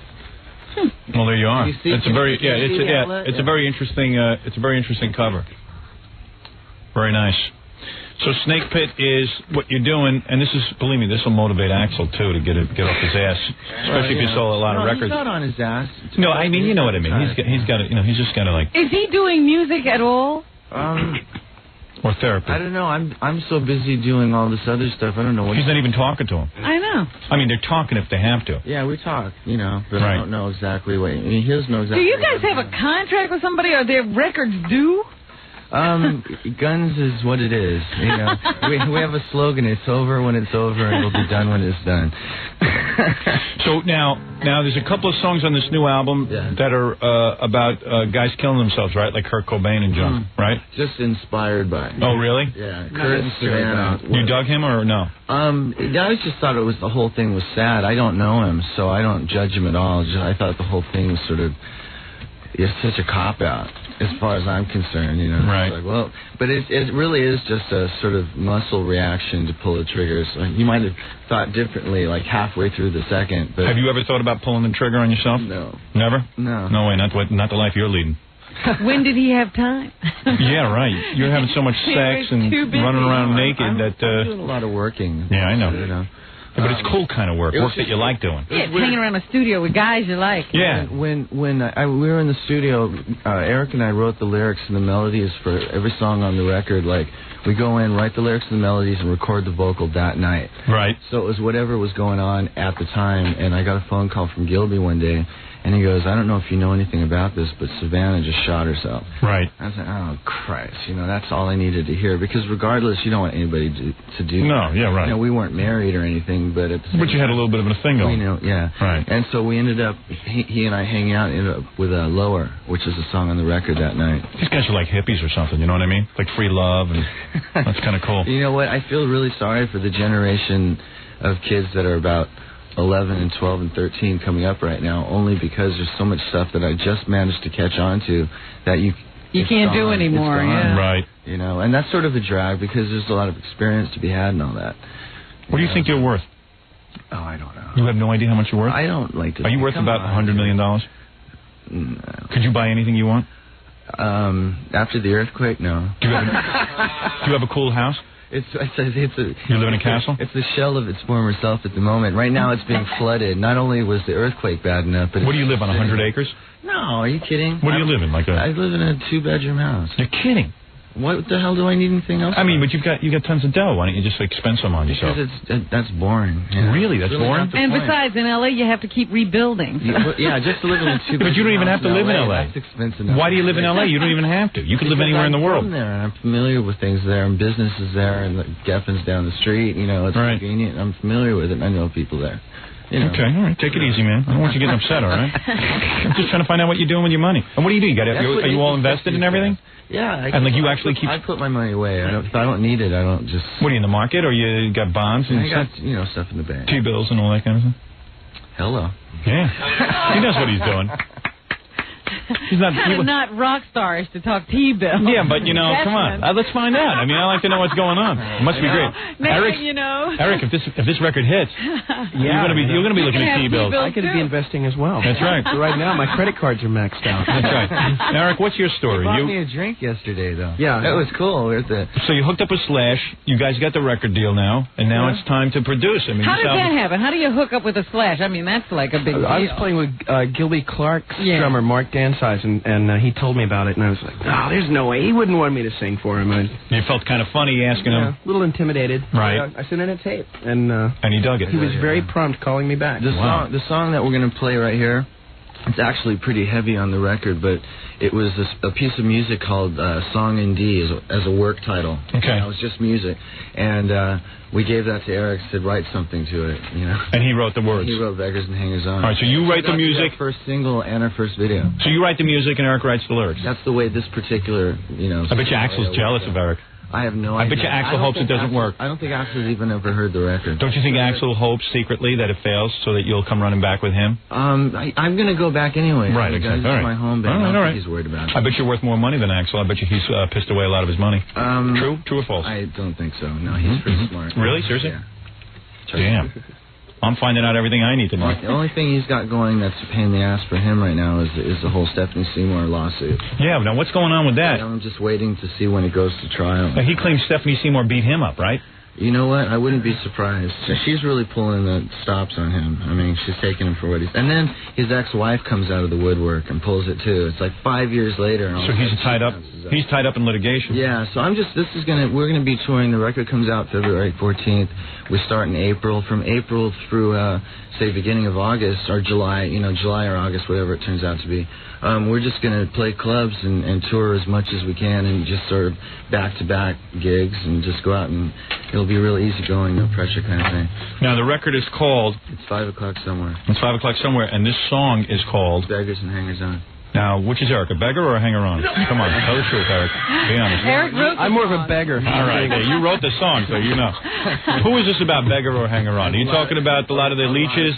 A lot of people who leech onto you? Who's it about? Who is the guy it's really about? Who are you thinking of? There's no one person in particular. It's just like a whole... I don't believe that. Yeah, it was a stream of consciousness thing. Is it really? Yeah. All right. There's actually no serious, This is about the skunks in the world that take advantage of the situation. Am I correct? Right, exactly. All right, I can relate to that. I know a lot of skunks. All right, now let me ask you something, Eric. You want a little echo chamber on there? No, thanks. You don't like that? I just like it dry. Really? Yeah. Well, that's a real man singing over there. You don't need your stinking echo chamber. I got the guitars on there. Let me see. Are you set up? I don't know. I got to check that. Let me see. You hear this? You like that better? Yeah, I hear that. You like the mix here, boys? I'm producing, by the way, Rob. Do as you see fit.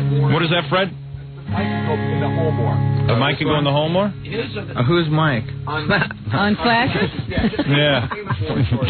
Fred's afraid to use names. The guy's name is Slash, Fred. Wake up to the interview. All right, he's in a band. You might have heard of it. All right, okay, here.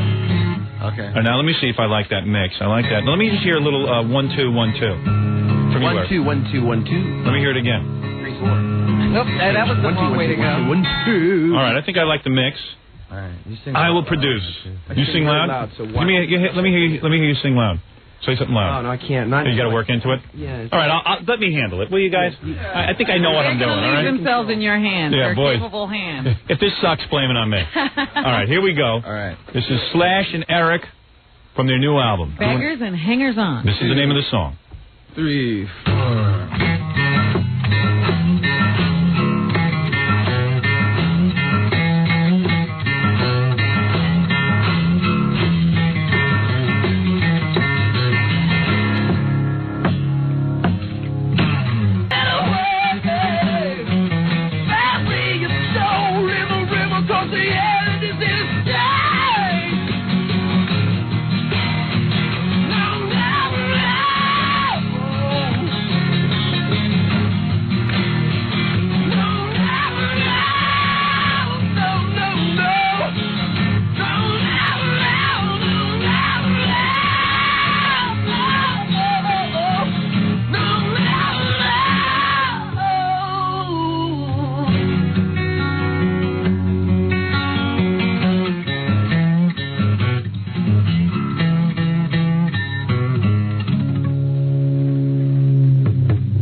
Yeah, very nice.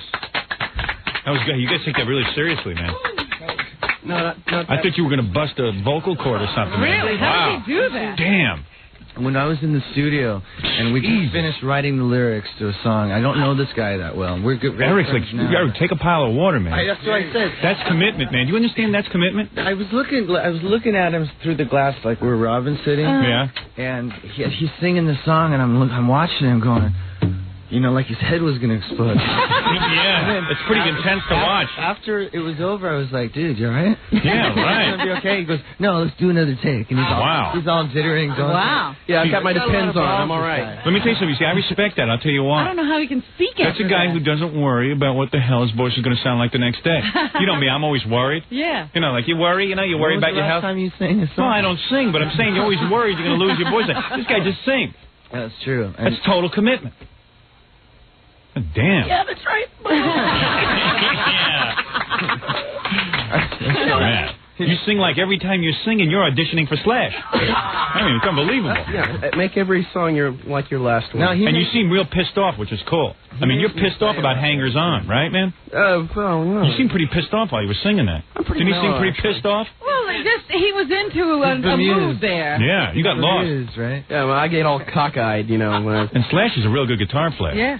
Wow. And then Slash, you were like a goofy kid, and then all of a sudden you start playing guitar, everyone starts kissing your ass, right? Well, you know what? You might. That's a cool shirt, by the way. We'll talk about that later. Thank you very much. Anyway, I had long hair when I was a little kid, and in elementary school and stuff, I was total outcast. That's all. Right. So then all of a sudden, quiet, and then you start practicing. Who gave you the guitar? My grandmother. Yeah. But Steven Adler got me into it. I went over to his house, and he had some Kiss records and a record player and an amp and a guitar. So you still got to love him a little bit. Who's Steven? I love Steven with all my heart. He was my best friend. And it must have been painful when he was just lost him, Mm-hmm. That's the whole thing. Yeah, because Steven they had to throw out of the band or something, or he left the band. I don't know what happened. Something happened. We had to get rid of him because he couldn't play. He just, he was just too loaded. Right. There's a certain amount of for Guns N' Roses, there's a point where no one cares what anybody's doing as long as you can play. Once you can't play, it's like we need to sit down and talk. Wow. I'm sure he has his side of the story, though, right? Yeah. Right. I don't think this is ever going to be resolved. Well, it was in court, but personally and emotionally, I don't think so. Now, Hangers On and Beggars is written about Yoko Ono, someone told me. Whoa. Is that true? No. No? Okay, all right. I heard you made that up. I did? Okay, all right. We may look stupid. Anyway, I want to thank Slash and Eric for stopping by today. You know what? Thanks for having me. Thanks. Did you have a good time, you guys? Yes. Yeah, that was a lot of fun. Everybody go. Now, the new album is in the store? No, it comes out February 14th. All right, Snake Pit, Slash's Snake Pit. And there it is. That's the cover you should look for when you go to the store to buy it. And there's a whole bunch of new tracks on there.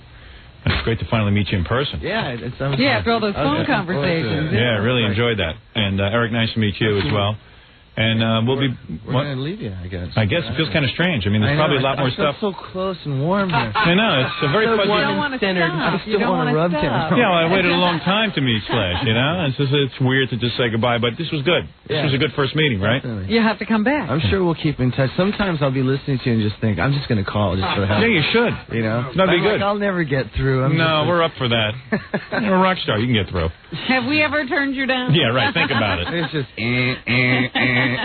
All right. I learned everything I needed to know for today. There's more I need to know. There's always more. That's right. Well, Robin, you've been awesome, too, by the way. Why, The girl behind the glass. Feel free to come back anytime. All right. That's Slash and Eric. Bye. See ya. You're listening to The Howard Stern Show. 97.1 The Eagle. Hey, this is the Eagle Dealer. Howard, Harleys, and pure rock. 97.1 The Eagle. You're listening to The Howard Stern Show. That was neat. Howard. Meeting Slash. I'm a big fan of his. Mm-hmm. He's cool. He was still hanging out in the office. Signing a bunch of stuff? Signing things for the salespeople. Yeah. I don't even talk to the salespeople, and Slash is talking to them. He's hanging out. So Slash went back to our office to check out the back of the door with all the naked pictures, and he said that made his day. Oh, he never saw anything like that. Well, isn't it nice to be able to impress Slash? Who lived everything. I look at the back of that door and I go, but I've seen it already. I don't realize the impact. You see it every day. I know. I want to decorate that whole office back there anyway and make it neat. Get some. You taking the door down? No, keep the door. Get decorate it. Get rid of all that harsh lighting. Make it more conducive to hanging out. And then who's going to hang out? Not me. I'm just saying. So when rock stars walk back there, they think it looks good. I got to get home. But some of the girls wanted to get a plug. They came down here. They were promised a plug. So let them just run in. I thought those were just regular girls. Who could be plugging? I don't know. Somehow they came up with being in show business inside of 2 days. By the way, I didn't even get to mention today that there are people who are actually planning to go down to the Super Bowl and start screaming out the name Howard during the Kathy Lee Gifford Star Spangled Banner. Did you know that she's video or taping that beforehand and then lip syncing to it? Oh, that's even funnier. Because then that'll throw off her lip syncing. But I mean, I hope they don't do that. I think that would be wrong. Yeah. She won't be able to keep up with herself. All right, girls, come on in and give a plug, because you guys gave some great rub-downs. All the girls did great jobs. All the girls. I can't believe they're still here. Yeah, they were having a good time. The girls are hanging out. Okay, I'd like to tell all the guys that are out there listening, we'd love to see you down at the Show and Tell, 1700 Columbus Boulevard in Philadelphia. Are you fully naked down there? Yes, we're fully naked. We offer a live sex show, female sex show. We have domination shows, and so much more. We can fulfill all your fantasies. Come down, check out me and Amanda. I'm Danny. And don't forget, you heard about a plug, not a whole radio show. On the Howard Stern Show. All right, and who else has a plug? Do you have a plug? Well, she's at the same place. All right. Actually, Howard, I just want you to sign my underwear. That's all. Oh, I'll do that, honey. Yeah. That's the mother-daughter. What happened to your mom? How's she doing, all right? She's getting changed. She had to go to work. Does she enjoy it? She's running late. Yeah, I'll sign your underpants. All right. And now here's the Penthouse Pet of the Year. You can be sure. What are you, Penthouse Pet of the Century? Yeah, Lori Wagner. I'm at Paradise Club tonight. I have some special shows dedicated to you. That's where I was with Gary. She seems real horny, so. They have a shower over there. Special show tonight. Hold on a second. Wait. There's a shower there. Lori and I did not take a shower together. She was in it and I watched. No one thought so. Now you're disappointed. And then I'll be back week after next by popular demand at Private Eyes and Dangerous Curve. Are you wearing a bra under there? No, I mean, her breasts stick out like bullets. I mean, they're unbelievable. I have, a couple little presents for you, a T-shirt and some shorts. Hey, let me sign your underpants. I don't want you to be... Underpants. You are hot. Oh, signing underpants. Underpants. Oh, you forgot to wear any. Oh, gee, I would have wore underpants had I known. Underpants. How's that? Good? Thank you. I won't forget you anytime soon. You want me to sign that? I'm signing T-shirts and underpants. Underpants. Some of the girls are going to get to massage me, Robin. You know, it's such a treat. It's a man's world. If you're on the radio. It's in here. Yeah. When you get out of here, nothing happens. Is there anyone else left? Anybody else needs a plug? All right. Hi, my name is Dee Howard, and I just wanted to say that even though I didn't get to massage you, it was really great to have me here, and all the guys are really good sports, and I had a really good time. Good. So thanks. That's what I'm into. Thank you for the T-shirt, Penthouse. Now, aren't you glad you came in after all that? Yeah, you guys were great. Thank you so much. All right, Gary, clear everyone out. I'm going to miss you, girls. All right, we're going. So no record deal? I get no record deal? What? I get no record deal? Well, after we date for a couple of times, all right? You don't get a record deal right away. Thanks, Howard. All right? You go out with me a couple of times, and then we'll have a... all right? All right. Look at the butt on her. Ooh, I'd take you away. Of course, I love my wife and my kids and my 50% of my money. Yeah. Who are all those strangers? I love that. Party could have gone on all morning. Maybe it was good Slash showed up. Some people get annoyed when... Did we ever actually get to all our betting and stuff? I don't know. I was going to go over that with you because I don't know if everybody bet who wanted to because people were so distracted. Yeah. Now, for the overall game. Go ahead. Yeah, come on. Make some sense out of all this. You have the Chargers giving away 20 points to Stuttering John for $50. I mean, $500. No, excuse me. I didn't give away 20 points. I get the 20 points. You get the 20 points. So I've got the Chargers. Right. Right. Hey, am I crazy betting that? Well, see, it's really weird. Here's the deal. San Francisco is a powerful team. 20 points is a huge, it's an enormous huge spread. deficit to make up, yes. Don't you think San Diego will be charged up? But in a lot of cases, I mean, you've seen Super Bowls are always a blowout. There's only been 2 close Super Bowls in 29 years. I know. And everyone's saying that a lot of guys who've been to the Super Bowl say if you've never been there before, that those guys get really nervous. Like right, they choke. San Diego's really going to choke. But, hey, the Jets were never there and they won. And the first year, Dallas went there. I mean, a lot of teams have been there for the first time. Yeah, because it's going to kill me giving $500 to John. It's not the 500 so much, it's John. That's an enormous spread. That's... can't you think San Diego could stay in the game for 2 touchdowns and 2 field goals? Yeah. John, you think you're really going to win that one? Why is it so bad about me? Why? I don't know, because you're a douche. Why am I a douche? I don't understand. We get along fine. Boy, this is some Super Bowl day. Massages already, then we're going over to scores, and then we're playing cards later. I know. Being a real man. Are you going to shower over my place? What? Are you going to shower at my place? No, I'm really not that covered in oil, quite frankly. Yeah, This is my feet. I had the whole place cleaned and everything. Did you? Yeah. He did it special for you. I have a cleaning lady. And I baked some muffins. Really? You have a cleaning lady? Yeah. Where are you getting all this money? I recommended my old one to him. Where is John getting all this money? I was just going to say to you that you don't have to be upset if you win. Take the $500 because he's flush. Yeah, I mean, where does he come off betting $500 like it's nothing? Right, that's how much I take to Atlantic City when I go. I mean, Ronnie, the limo driver, I mean, he works... Ronnie, you here? No. Oh. Ronnie, the limo driver, works really hard and stuff, and he makes a pretty good living, because I'm pretty sure what he makes. And he wouldn't bet $500. Well, I figure, Howard, if I figured every year you bet about that much, just so you have it spread out. Yeah. Hey, Ronnie. Yeah. Don't you think that's a lot of money for him to be betting? For John? Yeah, I mean, you make more money than John. I don't know about that lately. Really? Yeah, John's a big time. He's a tycoon. Hey, Robin, did you see Ronnie's back? We shaved in free OJ. I was going to say, that is the funniest thing of the show. No matter what else was going on, when Ronnie was walking around here with free OJ in his back, I was dying. Right. It's hysterical. Yeah, let me see. Turn around. I got to get him dressed, man. It's going to take some time. Let me tell you something about Did you see John. it? It's hysterical. What? John, I'm telling you, man, John's like, he's doing really well. He's been doing really well in the stock market. Yeah. He had a publishing deal. You make money there. Look at John. He's so proud of himself as you go over his resume. Yeah, he gets a publishing deal for you. The record deal. Yeah, the record. They give you money whether doesn't matter what you sell. Hey, look at that. Free OJ. Is that the most hysterical thing? Because he was just walking around and you would see that when he turned. Yeah, there it is. Free OJ on his back. But here's the point. I mean, everyone goes around saying, John had the record deal, John had the record deal. John didn't sell any records. But I sold up enough, You sold, what, 40,000 records? I would say about 70,000. Look, all I'm telling you is he can afford the bet. I don't know how he's doing it. All right, hey, man, you're on. If you want to back out, you can back out now. I'll be honest with you. I think San Diego... Are you being a big shot on the air and coming to 5? No. He is, right? No, I'm not. I'm not being a big shot at all. He's got money. Yeah. He's walking around like he's got money spilling out of his pockets, but the scary thing is he does. No, but Howard. All right. Howard, no. I don't know, man. Howard, no. I think San Diego is going to cover, but, let's make it fun. That's all. Hey, it's not your obligation to make it fun.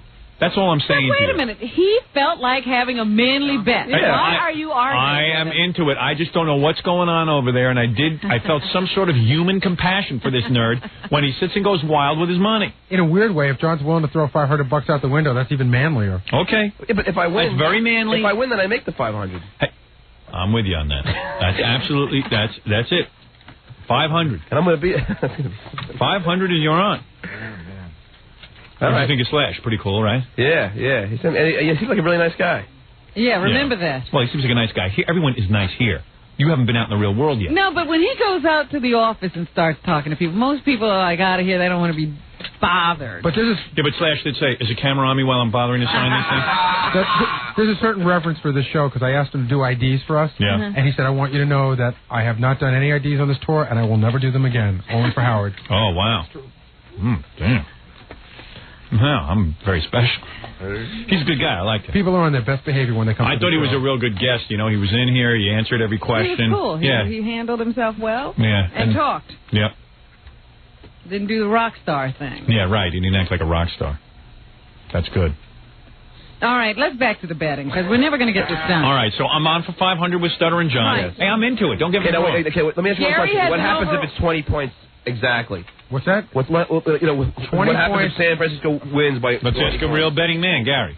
Okay, it's a push, which means that it's just nothing happens. Nothing happens. You don't win and you don't lose. If you were betting with Las Vegas... Yes. Right, Las Vegas wins the money, I think. But a bookie's a push. A bookie's a push. All right, we'll do the gentleman thing. We'll be a push.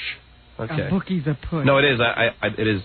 In other words, if it comes out to a dead even thing with the 20 points, that means that we don't pay each other. Right. Exactly. Okay.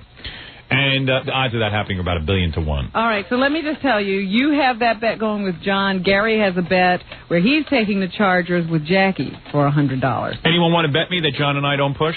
Hey, I'm just looking to bet. Hey, come on, I'm a man. There are more bets to be had. All right, go ahead. Do you know that there's odds that, in other words, like if the Chargers win by 10 points, that's 10 to 1 odds. For them to win by 25 points, it's 60 to 1 odds. Wow.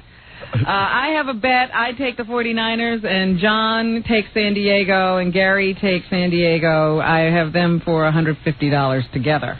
No, I have 100. And yeah, $150 all told. Now, that bet must have happened while the Penthouse Pet of the Century was on top of me. I didn't even hear that. I don't remember that. Absolutely did. Absolutely, I didn't hear that. Exactly what happened. Right. Bets on OJ, which we won't be able to take for quite a while, but Fred is saying not guilty for 100. Howard says guilty for 100, and John says guilty for 100. Okay, that's a nice bet. I think I'm going to collect on that one. We have no halftime bets. No halftime bets. Anybody want to bet halftime? Why don't we bet first to score? Okay. We do have first to score. Well, I'll take San Fran. Wait a minute. Let me see if that's have here. We have an over and under bet.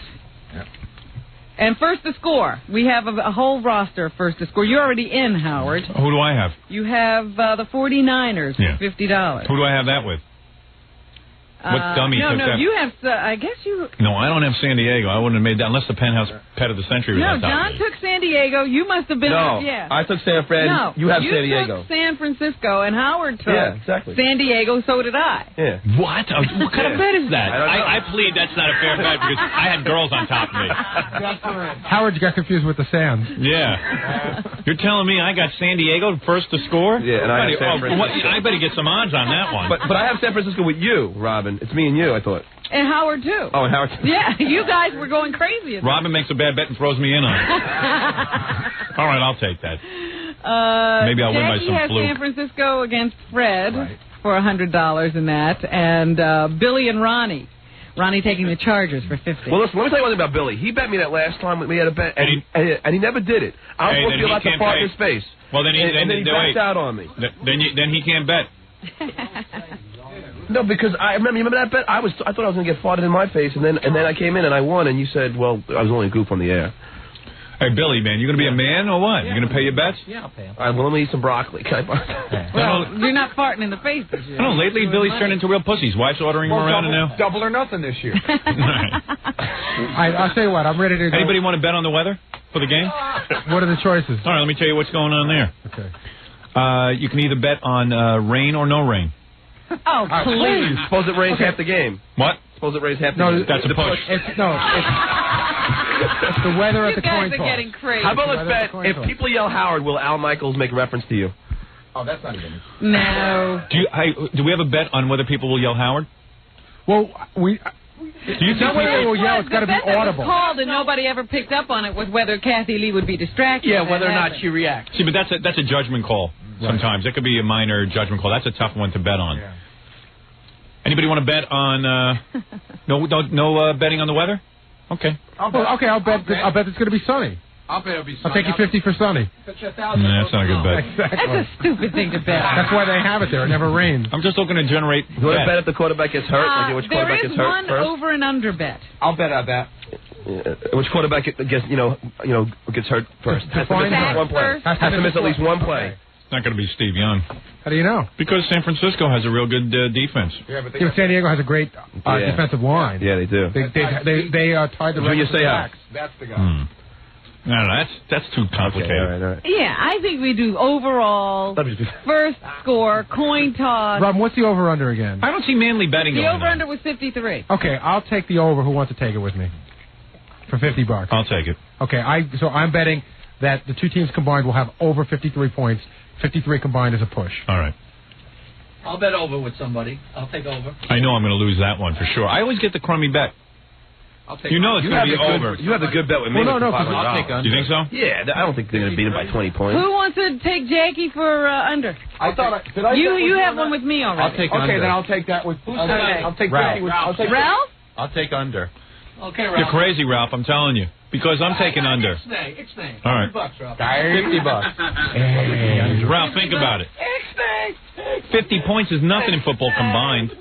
I might as well just give Gary the $50 now. I'm taking it so there'll be some betting generated. Oh, do we go over the coin toss already? Where's coin toss? Yeah, I'm taking it. $50.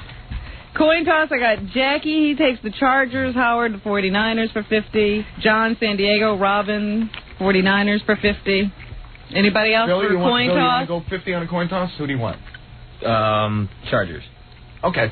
I might be into this for $1,000. Coin toss. Your name is Coin toss for 200. I feel like a wimp. Plus, I'm going, and those tickets Billy took the Chargers. I'm keeping quiet. Chargers. Okay. So I got the 49ers. Okay. In the coin toss.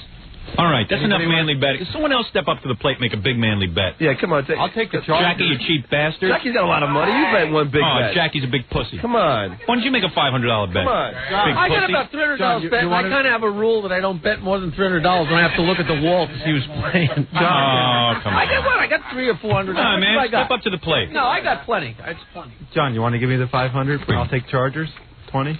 Another 500? You're going to bet me 500? Yeah. Oh. See, don't call him crazy. Hey, he wants to bet you. On the coin toss? Are you a man or are you a pussy? I'm already betting you 500. All right, so you backed out. You're a pussy. No, bet with Fred the 500. I ain't betting that. Oh, Fred, you pussy. You're darn right I am. 100? John just wants to give Howard $500. Where's Jackie? I'll take Chargers in 20. Jackie, $500 bet on the table. When there's a stake to higher. Jackie, $500 bet on the table with Ralph. Yeah. Come on. Fine. Robin, go ahead. Jack will get in trouble. What? I'm writing here. Did you get that? Jack will get in trouble. Jackie, you're a man. What, do you have to ask your wife? Me and Ralph. Me and Fred. You are so cheap. It's unbelievable. You're right. You are Fred, cheap. Fred, You are cheap. $500 on the coin toss, Fred. $500? No, I ain't doing it. I'm saying, would you like to take the bet? Not a coin toss on the game. On the game. Come on. Come on. $1,000. You know how much money you make? I'm going to tell you how much money Jackie makes. I'm going to take a guess. Let's go into how much you make. Jackie makes at least... But I bet the 500. Jackie, you make a fortune. I'm not betting $500 on a football game. You're How a about pussy. $250? He says that on beer. Hold on. How much do you think Jackie makes? I'm trying to hear that. I don't want to tell you. You're going to get depressed. $5,000. Kathy Lee hits herself in the head with a hammer during the national anthem. I'm sure Robin would bet 500. He's got Fort Knox over there. Ralph, take it Doesn't part with a penny. Go ahead, Robin. You bet Where is $500. Manly betting? Where's your $500? I would bet him $500. Go ahead. Ralph. Watch it. Go ahead. Okay, Ralph and Robin. Ralph, you already are in for $100 with Where Fred. are you in this, Jackie? I'm already in with Fred. How come you throw it on to Robin? Robin, you want to take Pussy. 100? Oh, what Ralph, happened, take Ralph? 100. You want to waive it? I'll waive the bet if you want to bet. Bet the 500, Ralph. Big mouth. But you don't have an overall bet, Fred. Put your money where your berry is. Overall bet? Ralph, you're a girl. Bet. Bet with another girl. Robin. Jackie has an overall. Okay, I'll bet Billy then. Overall, how's that? 100 on the overall. So it's 50 and 100 with you? I'll take my 100 back from you and give it to Billy, so that you can bet with Rob. Even when Fred bets, it's unclear. Wait. I'm betting 100 with you. I'm betting 100 with Robin. Oh, you're not going to bet 5? I thought you were going to bet 5 with Robin. I was going to take that back and then give it to Billy. Come on, Ralph. You just said you're going to bet it. I was giving you the benefit. Ralph doesn't have $500 to lose. Yes, he does. Says he does. I don't want to lose $500 to Robin. That's He wants to lose it to John or to Howard. Choice. Otherwise, I mean, What do you care who you lose your money to? okay, but that was only 100. I'll stick with 100 with Fred and 100 with Robin. Oh, by the way, Dominic's on the phone. He wants to bet, but Tom Chisano made me his proxy. I forgot about this. And he's willing, if anybody wants to give him any action, he wants to take the Chargers. And he's willing to bet up to $300. 300. All right, I'll take his stupid 300. Ah, there you go. Oh, he parted with it. It's funny when the money goes between me and Tom. I think it's funny. Very good. That's good. He thinks it's funnier. What do you think I can do? What is Tom taking? Tom's taking the Chargers plus 20 for $300. Guy's got $10 million. I bet on with you. I have San Francisco with him and with you. That means Jackie got to dip into that retirement fund. Yeah, my retarded fund. No, I'm just making San Diego right. You have San Diego. There you go. Now you're being a man, you pussy. Pussy whip. I'm going to be on a stupid plane. I'm not even going to know who's playing. All right, go ahead. Robin, is that straight? Tom has San Diego? No, Tom has the Chargers for 20. Right, and then I have the Chargers at 20 with Jackie as well. That's what. Okay. Right. Jackie wanted to make sure he was betting on the same team twice. Yeah. What's the $300 bet, though? That's It's an Tom overall. And overall game between Tom and Jackie. Tom gets the Chargers plus 20 for $300. Now I'm seeing some manly betting going on. Ralph, you pussy, what happened? You backed out of your 500? Robin said she'd take it. Come on, Ralph. I don't know, man. Look at Ralph. I started this whole thing, you stupid bastard. There you go, Jackie. Yell at him. You're a man. You're the one who would. I'll bet with you, Jackie. Come on, pussy. All right, do it. Do it. Come on, Jackie. Come on. Robin, did you give money to No, because now Jackie's already bid 300. Yeah, you give money to Jackie. Wait a second. Excuse me. I got to stop this for a second. Did I just hear Ralph call Jackie a pussy? I heard it. Called him out. Called him out. Pussy. Jackie. You sorry excuse for a man. You That's someone old else. pot-smoking drunk. Pussy. You're letting a hairdresser call you that. He's so defensive. Wow. Can't believe it. Jackie, you backing down from Ralph? What would you like me to do? Urinate on him? What do you want? Do what you want. He's challenging you to a bet. Challenging me to a bet? He's challenging you to a bet. He I'm says he'll ignoring bet. him like the rest of them. All right, fine. Okay, there you go. You back down, pussy. Back down. Ralph, bet Robin. He won't bet me because he knows I'll take it. You mean you'll bet Jackie, but you won't bet Robin? Right. So he's just bluffing. He knew that Jackie was already tapped. He's a phony bastard. No, he's not. Phony, then take He says he'll then take the bet. See if he's phony. Jack, take the bet. Take it. Okay, cancel my bet with Tom. No. What do you mean no? You can't I'll back down. cancel all my bets if I want to. You can't do that. No, once you're on this paper, you're in. You're out of your You mind. made a bet. You still owe me $500 for Oh, 10 you years liar. Look at this guy squirm over a couple of $100. Look at him. Shut up. He's going to make $20,000 in Atlantic City or wherever he's going. He's sitting there. And You look at must have squirt. seen the cut. Yeah, what are you doing? I got it all figured out like you got me figured out. Don't worry about it. I'm sure you're about as close as I am. Yeah. Come on, that way, Ralph, because if you win, it'd be so fun to see Ralph give up the money. Shut up. You bet him. I already have $500 bet. You bet him. Well, Jackie has a 300. He's over the 500 mark with all of his bets. So am I. I'm over the 700. Come on, Ralph. Why don't you bet Robin? Bet Fred. I did bet I bet Robin 100. All right, wait. Jackie, what'd you bet Tom? 300? Yeah. So I'll take the other 200. Bet Fred. All right. Ralph, I don't. Come on, you want me to bet me 200? I don't want to play with you, Ralph. Jackie, why won't you bet with Ralph? Seriously. I don't like Ralph. Is that the reason, or you don't want to part with the But that's money? all the better to do it because Total it up. I'm sure I'm way up there. Okay. You're not way up there, Jackie. Yeah. Why won't Compared Ralph to your bet net Fred? worth, forget Why about won't it. Ralph I did that, Jackie. Just bet You Ralph. won't even feel it. Just bet Ralph because it would be so wonderful to watch Ralph hand you his rent money. Yeah, please. Come on, you got to do it. Because somehow Ralph want to know something. Ralph's going to somehow get out of paying. He's not going to pay. He'll pay. I know something. I'll take the bet with Ralph. All right, go ahead. I'll up it at the 5. All right, Fred. Now, Fred is a man. Now, what is Fred saying? No, I want it. No. See, I told you. Come on, Ralph. Jackie, because Jackie's cheap. No. Ralph, you bet like a homer. All right, Ralph. I'll bet you $500. I'll take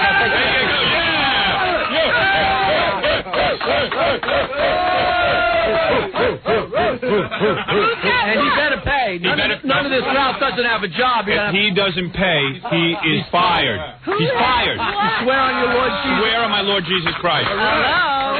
Who's there? I don't know. Somebody just did something. All I know is I had to swear on my Lord Jesus Christ. Do you take checks? Hey, Ralph, that's a lot of blow dry. Howard, can I ask something? If I lose... Do you want check or cash? I prefer it in cash. Cash. Okay. Listen, wait. Excuse me. Wait. This is all payable 6 o'clock. Jackie are betting. Wait, hold on. I $500. got San Francisco. Jackie's got San Francisco. Ralph got the Chargers at 20. What's that? Because I bet him too. No, wait. No, canceling bet. Yes. No. Your bet and Fred's bet is off. No canceling bets. No canceling bets. Down on no canceling bets. No canceling bets. Ralph's going to be glued to that screen. No canceling bets, Ralph. So, pull the tape. That is no canceling bets. Hold it.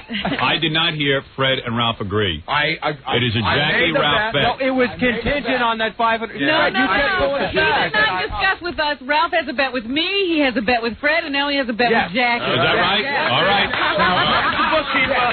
Robin's the bookkeeper. Ralph, you better get out of the room. Big mouth, very piece of crap. Howard, I would like to pay $100 to see a videotape of Ralph watching the game. I'll bet $100 Ralph has hit enough of my halftime. You want to come over and watch at my house? I'd like to watch your face. I want to see Ralph's shorts after the game. Yeah. No, wait. Now, Fred, you pulled back your bet before. No. That was before. And then I rebet because Jackie looked like he was backing out. I made the bet. Then Jackie stood up and made his bet. So you're into it. Ralph, this will teach you to come into the room. Take all your I got to hear the totals now. Yeah, what is Ralph up, bro? He's about 1,500. Let me see. Ralph has, just on this page alone, Ralph is $700. Yeah! Hey, man, Ralph's a man. There's another 50. That's $750. Wow. Let's see. Come on, Bill, get into this. You got a lot of money. I'm into my market. Oh, Billy's got tons of Ren and Stimpy. I know. I'll bet you one honey nut Cheerio. How about Gary? You got money. Come on. What am I? I got a wife and a kid now. Come on, get up the college fund. Robin. $1,000? $750. Where'd the 50 come from? $1,000? Hey, Billy, how much is Billy on the line for that cheap little pussy over there? He puts it away. Like $20. Billy lives in an ant farm, I think. It was 50. He got $50 and then another 100 here. with Fred, and then 50 with Ronnie. You know, you make so much damn money off of Ren and Stimpy. I make no money. I'm into it for $7. How about Yeah, that was an accident. $7. You're in for about $1,700. No, you just stood there and got gangbanged in front of everybody. Ralph just got raped. I'm not that stupid. I have to go take a shower. Hey, you might win. Yeah, but Ralph has a good team, Jack. I mean, 20 points. 20 points. Yeah, they look at that bad for you. Yeah. Now it's exciting to watch the game. Now it's exciting. Billy, step up to the plate. Billy's only in for $100. $100. Come on, Get Dominic Billy. on the phone. I'll take it for $5. Hey, Dominic, you want to bet Billy? I'll bet $500 against Ralph. He doesn't have to pay me. He has to wear dress and makeup if he loses. Oh, that's no punishment. That's too close to Ralph. Make it $1,000. $500 and you wear the whole bit. No, wait. Stockings, everything you wear, we went out with you. No, be smart. Cover your nut. Go out with me. Cover your nut. Go for $750. $500 right now. Wait. Dominic, listen to me. What's the bet? And where's he got to wear the dress? It's got to, of course, on the E channel. Where else? Right. What's But I'm talking about a full outfit. What he wears when we're not with him. Yeah. All right, you said that already. Dominic, I bet you $1,000 you gain an extra 10 pounds this weekend. All right.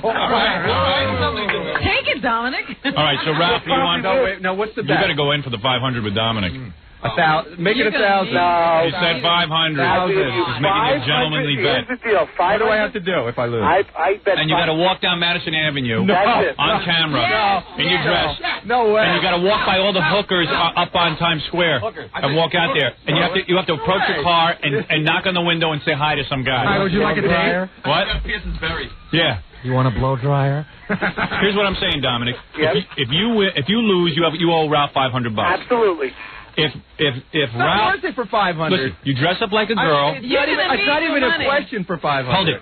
You dress up like a girl. You stand in front of Lincoln Tunnel like a tunnel bunny, and you knock on a door and say hi to some guy. You ready for this? Yeah. Go ahead. I'll ante that up. If he will do it at the Lincoln Tunnel, like a tunnel bunny, I'll push it to $750 right now. Wow. Yeah. Ralph, I'm gonna. You're gonna dress up like a tunnel bunny. Worth $750. Yes, it is. If you lose the $750, it's going to be in the hole $1,000 to Jackie and Fred. He's going to have to earn the money there to pay off the bets anyway. I'll give you a blow dryer. Ralph, you would do it for $10. What are you talking about? Ralph, you got to dress up like a girl. That's it. Stand in a mini dress. dress. Wait a second. Wait. At the Lincoln Tunnel. What is dressing like a girl involved? You're going to be a hooker. You're going to be a hooker. You're going to wear mini dress, stockings, heels, lipstick. Like, you know you want to try that anyway. And then you got to lean into somebody's car and say you want to party. Yeah. What's your pleasure, sailor? Only if you drive by. No. $750 right now. 2,000. No, what are you talking 2,000? I'm not going to stand around like that for $700. What do you mean? No. How much will you stand around like that bets for? off. I said $2,000. You could cover $750. You're crazy. Bets off then. I'm calling it off. You Ralph, blew it. You're a fool. You're a fool. $750. Right, You covered all your bets. You ready, Ralph?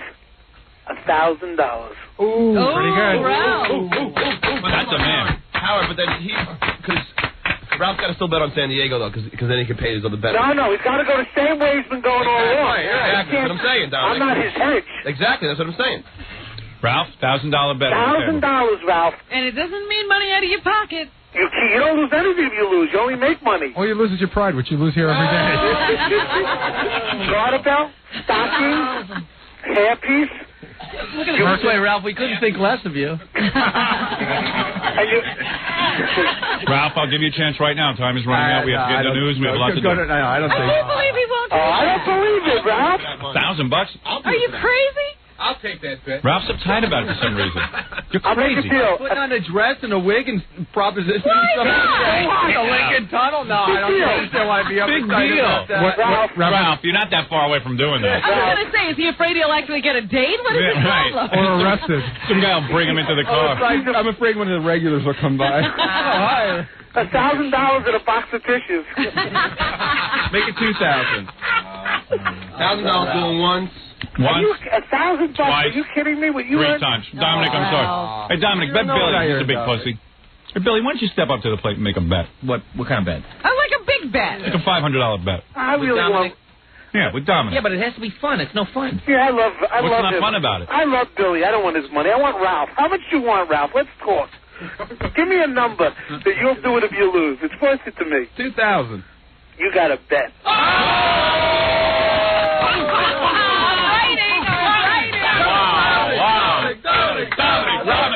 Dominic. Ralph is crying. Ralph has the Chargers in 20? He's crying. Yeah. He has the Dodgers? All right, and the bet is you get fully dressed up by that guy Fabian. He'll doll you up. You'll go out in front of the Lincoln Tunnel, and you got to stand there and knock on the glass door and ask the guy for a date. And we video it. What? And we video it. Yeah, we'll pick the outfit. And we got a video. Oh, absolutely. Right. It's worth $2,000. It's a bet. You got a deal. Good. All right, thank you, Dominic. So, Bob, see you later. See you later. Thanks, Sheila. Now you really want Ralph in your house. Boy, it's just going to stink if Ralph wins big. He wins all the money. But imagine if he loses. Oh, it's great if he loses. Ralph always wins. Well, I don't know. I got the same bet, and I always lose. So I'll figure that out. I never win bets. And that was manly. So the only people Ralph, that's Robin. You're going to win. That's manly betting. Now I'm interested in the game. Exactly. I think I need to go down there and fly down and watch the game. Let's take a break. Enough manly betting. We got to do news. We got to talk about OJ. We don't have time for news. Well, why are you saying that? Because I have to go. Where are you going? Where do you? What day do you have? We have a date. That's right. You guys got to go to school. Well, just give us the rundown on the OJ, please. I'll have to be very quick. Okay, let's just do that next. Quick as a bunny. You're listening to the Howard Stern Show. Howard Stern. Take it, girl. It's the time of the year that I become a man, Robin. I make manly bets. I had girls rubbing me down. I go to Scores later, then we're playing cards, right? Do you have? Hey, Neil, did you bring the cards? Look, there's the cards and chips, Robin. I want you to see the cards and chips. Show Robin the cards and chips. These are the official You're cards really and doing chips. it. Yes. I'll come back in here on Monday, and he'll tell me he was home by 2. Yeah. Oh, no. See, my wife already called to remind me to get home. All right, Howard, $100. Come on. What is it, $100 chips? Give me this money. I'll steal out the chips now. Here's I'll the play cards right now. Let's go right now. Hey, come on. See, Neil's like a real manly guy. He always has cards and chips. And He has the equipment. Yeah. Carry it around with me. And my bankroll. Let's see how much money you brought with you today. Thousands. Jeez. Let's see. There it is. Put them in your heels so you'll be taller. Yeah, can you put that money in your heels? That's funny. Come on. Where? All right. We wanted to talk. Are you going to talk about Chrissy Todd Whitman or OJ? I don't know what to do. I have no time.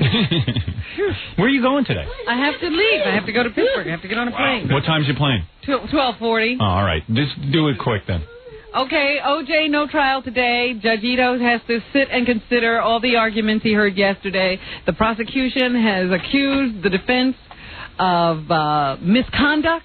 Right. They say they have failed to disclose a lot of information they were supposed to. They have failed to give them accurate lists of witnesses. They both argued valiantly before Judge Ito yesterday, and Judge Ito says it'll take him the weekend to consider. He'll make his pronouncement on this situation on Monday. You're an expert. What's going to be the jury verdict? Give me your best guess right now. The jury verdict. The jury verdict. What will it be? Give me your best guess right now. You've seen a little of the prosecution. You've seen a little of the defense. Go ahead. I believe. Go ahead. There will be a hung jury. Look at the smoke coming out of your ears on that question. She takes her job seriously. You say a hung jury. Yes. Now, what is the definition of a hung jury? I believe that there'll be one or two jurors who will just not be able to come to terms with the others, and they won't be able to reach a verdict. What about the idea that Judge Ito himself will be sentenced to 12 years in prison? Have you heard that theory? No, I have not. OJ's sitting over here right now. You got to wear the OJ mask to the scores, Neil. Neil's got his OJ mask on. I want hazard pay. Did you also see in the paper today that a lot of reporters are upset with Judge Ito because two reporters are being given preferential treatment? Yeah. Joe McGinnis and Larry King. Dominique Dunn have permanent courtroom seats. Why? Because McGinnis is writing a book about the case, and Dunn is covering it for Vanity Fair. They say Dunn even has his own LAPD detective. Wow.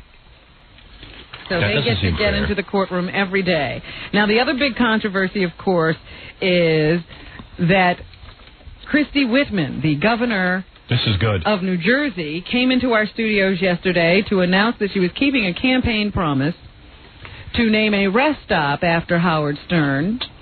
The rest stop will be on I-295, and today, the fallout... I understand that yesterday afternoon, Christy Todd got a little upset because of all the questions she was getting about you and your rest stop and whether it was an appropriate move to name a rest stop after Howard Stern. Yeah, but come on. I mean... They even started calling gay groups and saying, what do you think about this? And women's groups and saying, what do you think about this? The former governor of New Jersey, Tom Kean, said, well, that's about the most appropriate thing to name after Howard Stern. Oh, come on. Even in one paper, they're having a phone-in.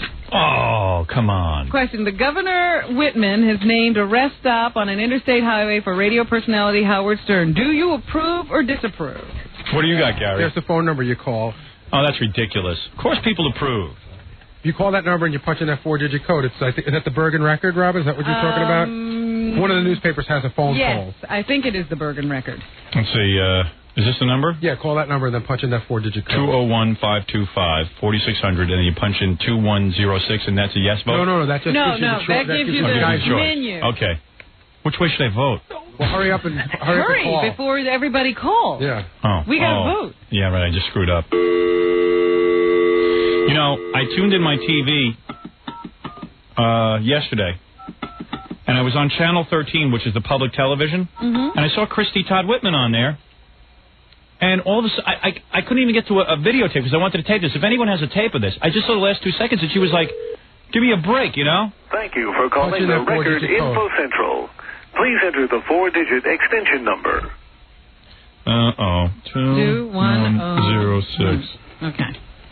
Thank you for calling the Record Sound-Off line. Governor Whitman has named a rest stop on an interstate highway in Burlington County for radio personality Howard Stern. Do you approve or disapprove of this action? I approve. To indicate your approval, press 1. To indicate your disapproval, press 2. We want 1? Yeah. Thank you. All right, I pressed 1. I approve. Hey, you know, so I tuned in, and they're busting Christy Todd Whitman's balls over this. Yeah. And she said, look, I made a campaign promise, and I keep my promises. Doesn't that mean anything to anybody? No, that doesn't mean anything to anyone. In other words... That this is a woman who actually does what she says she's going to do? You know what? She's going to be the Vice President of the United States. You're going to see to it now. Yeah, and you want to know something else? She's done such a good job for Jersey. They're just looking to bust her balls over something. And this is going to be fun. It's going to be a hoot for people to doot at Howard Stern Rest Stop. And people are into it, and it's fun, and it's a campaign promise. Well, at some point, they tried to corner her. Yeah. And they asked if this was an endorsement for your brand of radio. Yeah, of course it is. No, it's not. Oh. She wouldn't go that far. She said, I promised. That's all she was doing, keeping a campaign promise. She wasn't saying that she loved the way you do radio or that she's into everything that goes on here. Right. But she is into keeping her promises. And by the way, what is it that I'm doing that's so bad that a politician can't be into? Well, you know, they have those groups out there that they need to cater to. I guess. Mrs. Whitman. Immediately the gays were saying, well, I don't know, because he makes a lot of anti-gay jokes. Yeah, sure I do. What have I said except that gays should be allowed in the military? You shouldn't beat up gays. I resent this idea that you are anti-gay. I know. I don't get that. I don't even know where that comes from. What did you say, O.J.? Oh, definitely. Definitely what? Beat up gays. No, shut up, Definitely beat up gays. O.J., you're saying beat up gays? Absolutely. Absolutely. Wasn't Nicole gay? She had supposedly had an affair with Faye Resnick. That's what I said. Beat up gays. Right, O.J. Look at Gay Rich. Yeah, Gay Rich.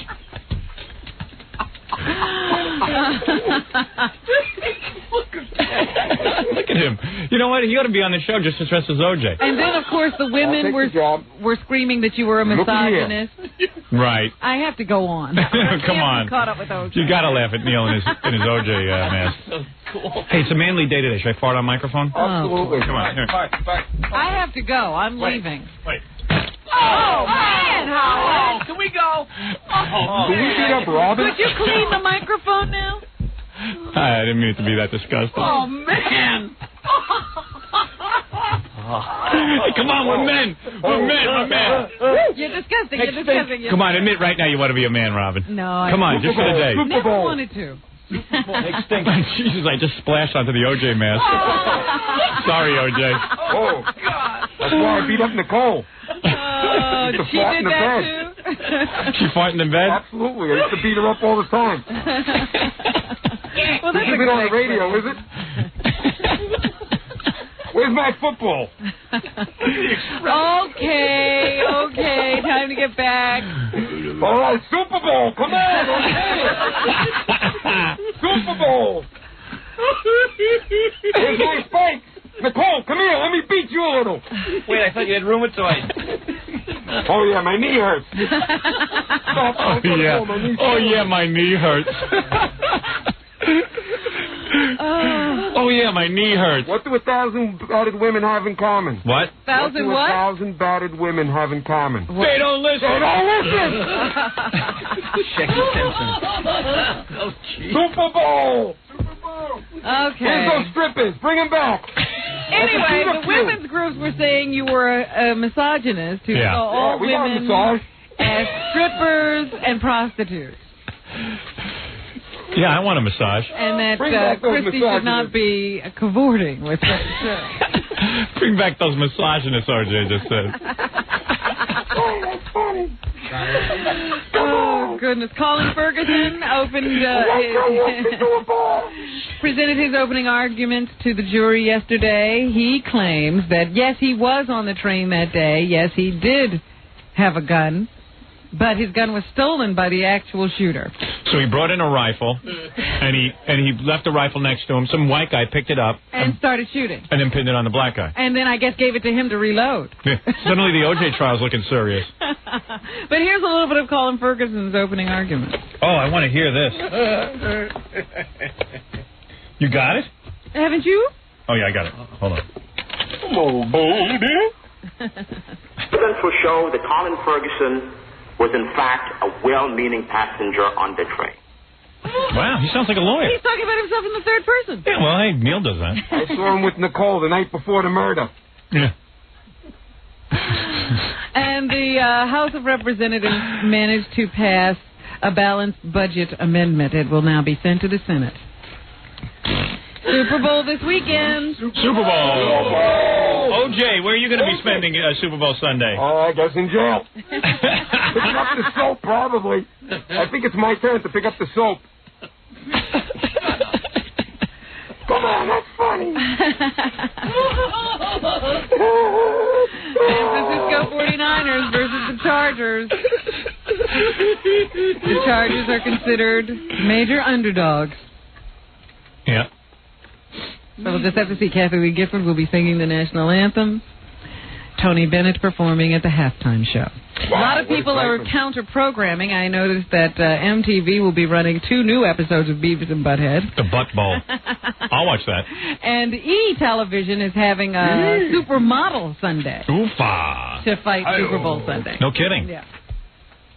I guess they finally come around that you got to have naked chicks in order to get ratings. All of a sudden, they realize it's girls, girls, girls. Well, they probably figure they got me on there. They must put some naked girls on, too. Hey, can I plug my new book? What's that, OJ? Coming out today. What is How I Killed Nicole in 101 Ways. All right, that's all I have. But don't you want to talk to OJ? No. See, this is what our Super Bowl day is like. Neil just acts like a retard. He gets last year, he got Gay Rich over at Scores into his panties. Ooh. This time it's Ralph's turn. Are you going to run around in the OJ mask at Scores? Yeah. I am OJ. Well, don't you want to get over there, Howard? I'm enjoying this. What do you hear? I'm scared. All right, we got to get out of here. I know Jackie's got a plane. You got a plane. Yeah, big show, Las Vegas. I heard they sold 4 tickets. Jackie the Joke Man Martling to order Jackie's Wild Comedy CD. Tune in on Monday to see if Ralph has to go to the tunnel and be a tunnel bunny. Show us how you did it. This is how I did it. For the first time. Careful, you're going to stab yourself. Nicole, you bitch! Nicole, why did you do that? All right, put it down. Ron, I'll be right with you, Ron. Wait there. We have our own computer animation of his murder. Right. Tune in to E! tonight. You'll see OJ stabbing Nicole in the head. Ron, wait right there. I'll be right with you. Wait your turn. What did Ron say to Nicole when they met in heaven? What? Here's your glasses. Happy Super Bowl, everybody. To order Jackie's Wild Comedy CD or cassette, it's $10. Plus, Jackie, admit you're sorry you're going to Vegas. You really want to be there today. $10 for that garbage. That's what I was doing to Jackie. Get on the microphone, you're funny. Oh, stupid CD. I was doing Frisbees. Well, those jokes are real funny. $10. Hey, come on, laugh. That's funny. $10 for $3 shipping and handling. Jokeland special. All right, tomorrow night. Tomorrow, one big show at the top of the Riv at the Riviera Hotel in Las Vegas, recording live for his next CD. For Filthy Jack. Can you hear Neil on mic? Oh, come on, that's funny. This is why I killed Nicole. Listen to that CD. The CD made you kill Nicole? Absolutely. Absolutely. I put it in my...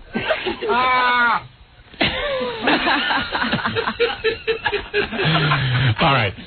Go to the Riviera and see Jackie this weekend or call 516-9221. Bring a vomit bag with you.